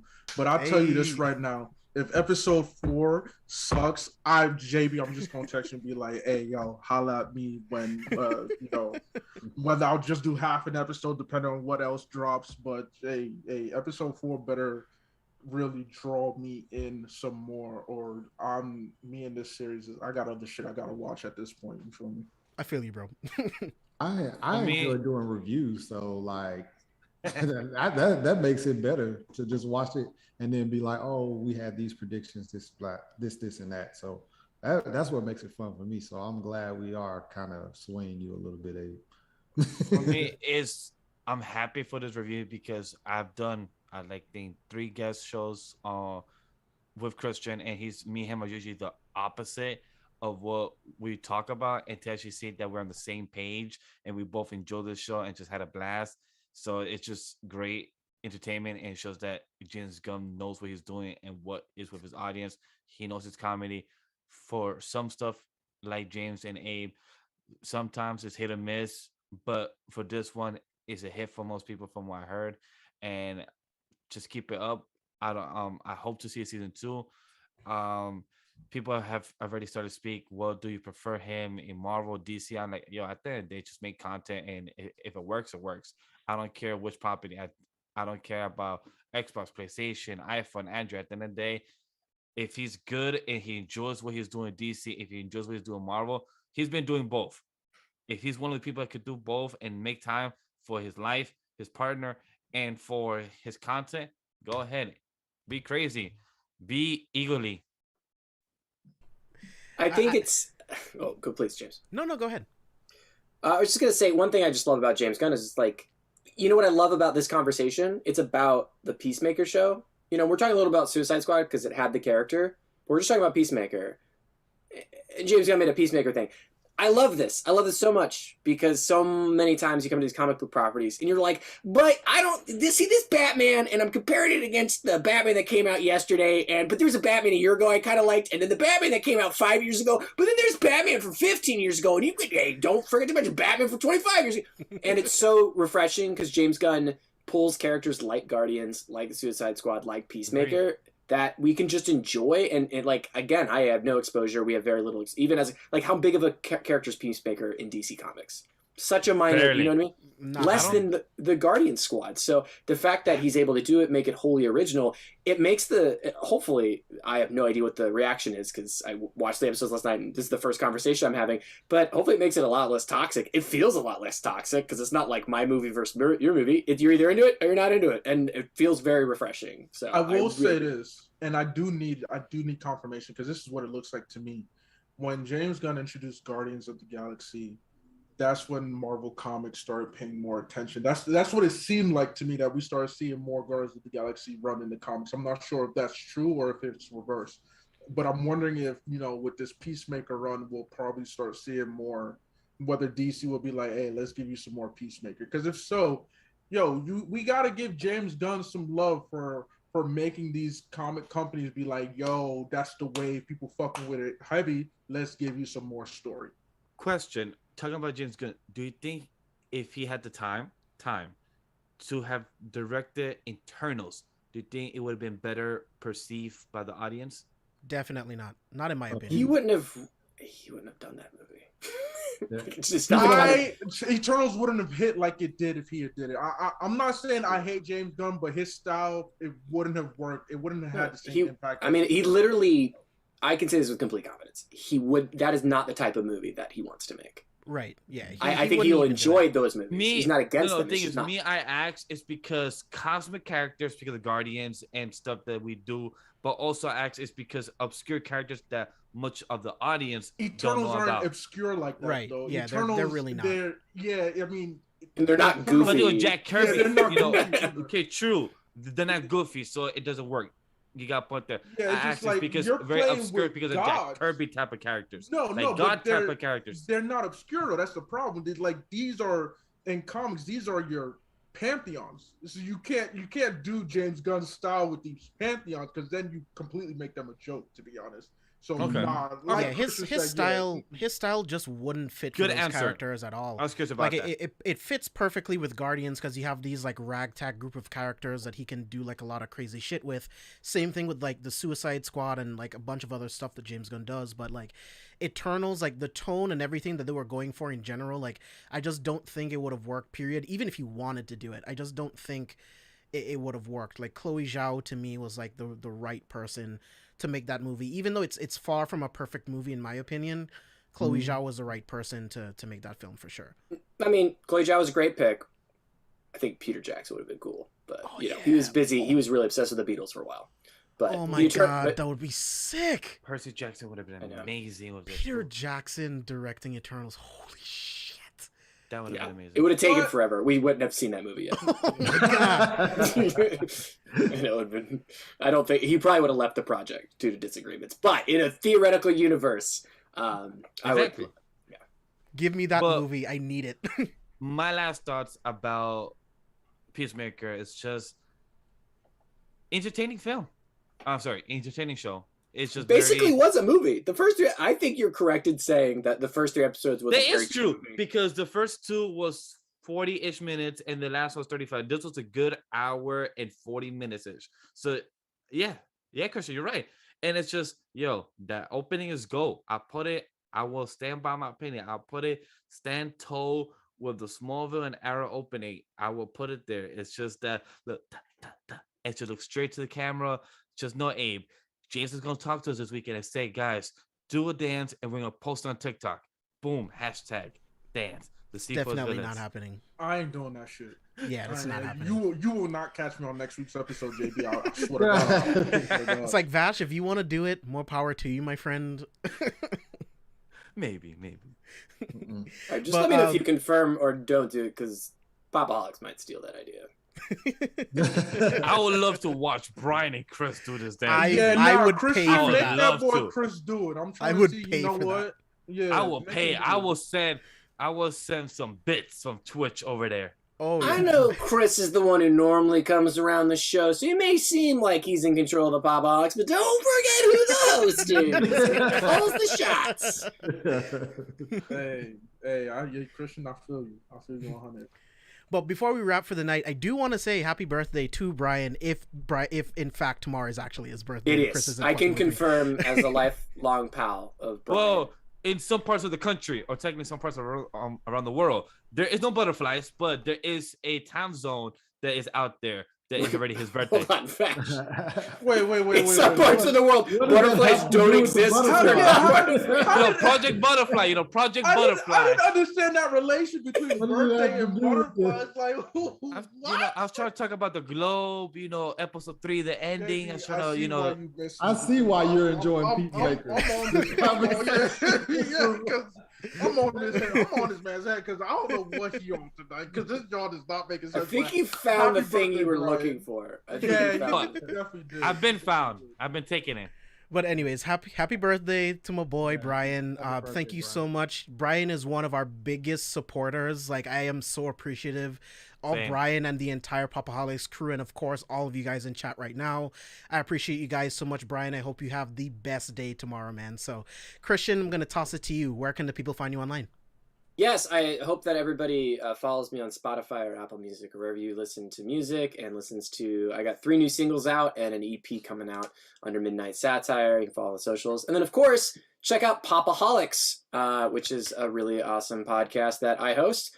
We have our Best Of series coming out. We had TV shows. Then the previous episode was video games and albums and podcast/YouTube channels. That was Chris's category. I thought it was weird and stupid, but, he does what he does, you seem to like him. But yeah, so that's all coming out. So Popaholics, follow there. Hopefully we got some merch coming soon. I don't know. My brother tested these out for me. I'm liking it. Super comfy. So might have that available. Them. Yeah. But yeah, Midnight. Go ahead. I was saying Midnight Satire, Popaholics. Check it out. Yeah. Go check all of those channel, links are in the subs. All of those links are in the description right now. Go follow Popaholics on Twitter. Follow Midnight Satire. Follow Chris. Follow Brian. Links are in the description. These guys put out amazing fucking content every single week, multiple days per week. So definitely, if you aren't already, go subscribe to the channel right now. You would not be disappointed. Again, these guys make amazing fucking content. So definitely support them over there. Also for sci-fi and video nerds, I should probably promote the thing that costed me a bunch of money and took a bunch of time to make. Music video. I have like a sci-fi music video for a song called Positive NDA. So if you're into sci-fi stuff, you may want to check out that music video because it's like a horror movie, like a sci-fi horror movie. That's a music video. It was very expensive to make, so please go like it. Probably go look at it now. Oh yeah, definitely go check that out. If you guys fuck with us, definitely subscribe, follow Popaholics. These guys again make amazing content. Make sure you're following Midnight Satire. Make sure you're checking them out on Spotify, wherever you listen to music. Definitely check it out. Oh, also Brian, I have your pants. These are legitimately your pants. You left them last time you were here. Happy birthday! Come get them. That's an interesting segue for whoever goes next. And, well, that's your underwear. That's... Oh. Well, don't talk about how that got there. I'm omnisexual, James. Left turn, right turn. Which turn do you want to take? Abe, where can the people find you? He said he gonna get this dick wet by any means. Any holes. Birthday 6. Hey, girl, anyway, you can find me anywhere and everywhere that most of these people are involved in. I'm just a man of many hats, for real. But I know for the longest I was like, oh, Abe's gonna be streaming, and whatnot. Well, I fucking streamed earlier today, so I'm finally here with camera on and everything. I might hop on after on Twitch tonight and continue to stream some more, but y'all just follow me on Twitter, Prince_ALAWAL. You'll see all my links in terms of the Ocean A podcast for all those who are into sports and culture. I am currently on anime lately as well. Check out Inside the Mind of a Blerd, and especially the interview series that Steve and I are co-hosting as well. Check out Careful for Spoilers, obviously. Check out the homie Spicy Lady Gaming. Just, I'm involved with a lot of shit. So just head over to the Twitter page and start to navigate your way through. But really appreciate y'all. It's been good this is my first official podcast in like 3 months with like any Twitter side of things, like not just any Twitter, but just Twitter side of things. I've slowly been returning back to the recording studio a little bit. But yeah, so find me anywhere that you hear all these wonderful people. Make sure you follow them for sure. If you don't, don't talk to me, don't tweet at me, don't holler at me. You can't support me without supporting all these fine people here today. So make sure you give them all the love that they deserve, all the content that they're putting out, all the hard work that they're putting in. They got a lot of special things for you guys that is currently out and currently will be coming out. Manga, comics, my fault, but yeah, so definitely check them all out. Definitely. We missed you, man. It was way too long that you weren't on the show. We miss you. Our emissary of chaos, if you will. Miss having you on the show, man. Steve, where can the people find you? First, happy birthday, Brian. But you can follow me at ScoopSteve1428 on all social media. Follow the Blerd Mind Pod. Click the Linktree. It'll lead you to all 10 of us, different social medias and things like that. Everybody's Twitch handles, things like that. Click on there. Also look at some merch from the Blerd shop. And yeah, man, that's pretty much it. Shout out to Cam in the comments because I know she's gonna yell. Whatever. Vash? Definitely go check out the Animated Podcast episode 116. It was a 3-hour show. We had Black Hole Player. We had the whole console of the Animated Podcast team. We had Spicy. Abe, he disappeared out the last minute. I don't know what happened. He just went ghost. He went Danny Phantom. But overall, we had a great conversation with Black, Schoolboy and Spicy and Steve, myself, and Sam, where it's just a conversation about Rito the Healer, animes, how they're done, marketing. Is such a great show. I was very proud of that show last night. I definitely suggest to go watch it. Like Christian, Abe, and Steve said, support us, support our friends, because we all make good content out there. And if you have the time, go check it out, subscribe. And we appreciate you guys being here because you take the time to go check us out. Just 5 friends and just having a whole conversation and just reviewing the show. We appreciate that from the bottom of our heart. Yeah, man. You guys can follow me all over social media at JB Exclusive. Follow me on Twitter if you want to see me talk about movies, anime. I review movies on Twitter multiple times a week because I'm always watching movies. Today I uploaded 2 videos on TikTok and Instagram talking about different news and stuff like that. So that's something I'm going to be doing a lot more. So whenever news pops up, I'm just going to do like a quick reel or a quick video for like TikTok and then also put it on Instagram. So make sure you guys are following us at C4SVillains on Instagram as well. You want to find absolutely everything that we do. Just go to carefulforspoilers.com. You get links to all of our social media, the merch store, Patreon, everything is all on the website. We're going to be doing more comic reviews this year, more movie reviews, more TV reviews, anime reviews. We got a lot of shit coming down the pipeline for you guys in 2022. And like I said before, follow every single one of these amazing creators. All of their links are in the comments below. Christian, it was an honor having you here on the podcast, man. Like, I love talking to you about movies and just pop culture in general, and I legit can't wait to have you back on the podcast, man. You're on mute. I almost made it. I did the stupid thing everybody should know how to do it by the end of this pandemic. So thank you so much. It was an honor. Appreciate it. It was a pleasure to meet you, Abe and Steve. Vash, I'm glad we got to finally agree on something. Although I think we agreed on the Vision comic. You like that, right? Yes, we did. Yeah, we both like that. So yeah, I think we've agreed before, but it's always nice to. And James, thank you so much for having me. You're the king. Appreciate the time. Yeah, man. Can't wait to have all of you guys back here in chat with us next week as we talk about Peacemaker episode 4. But until then, we'll see you guys on the next one. Brian, come get your underwear.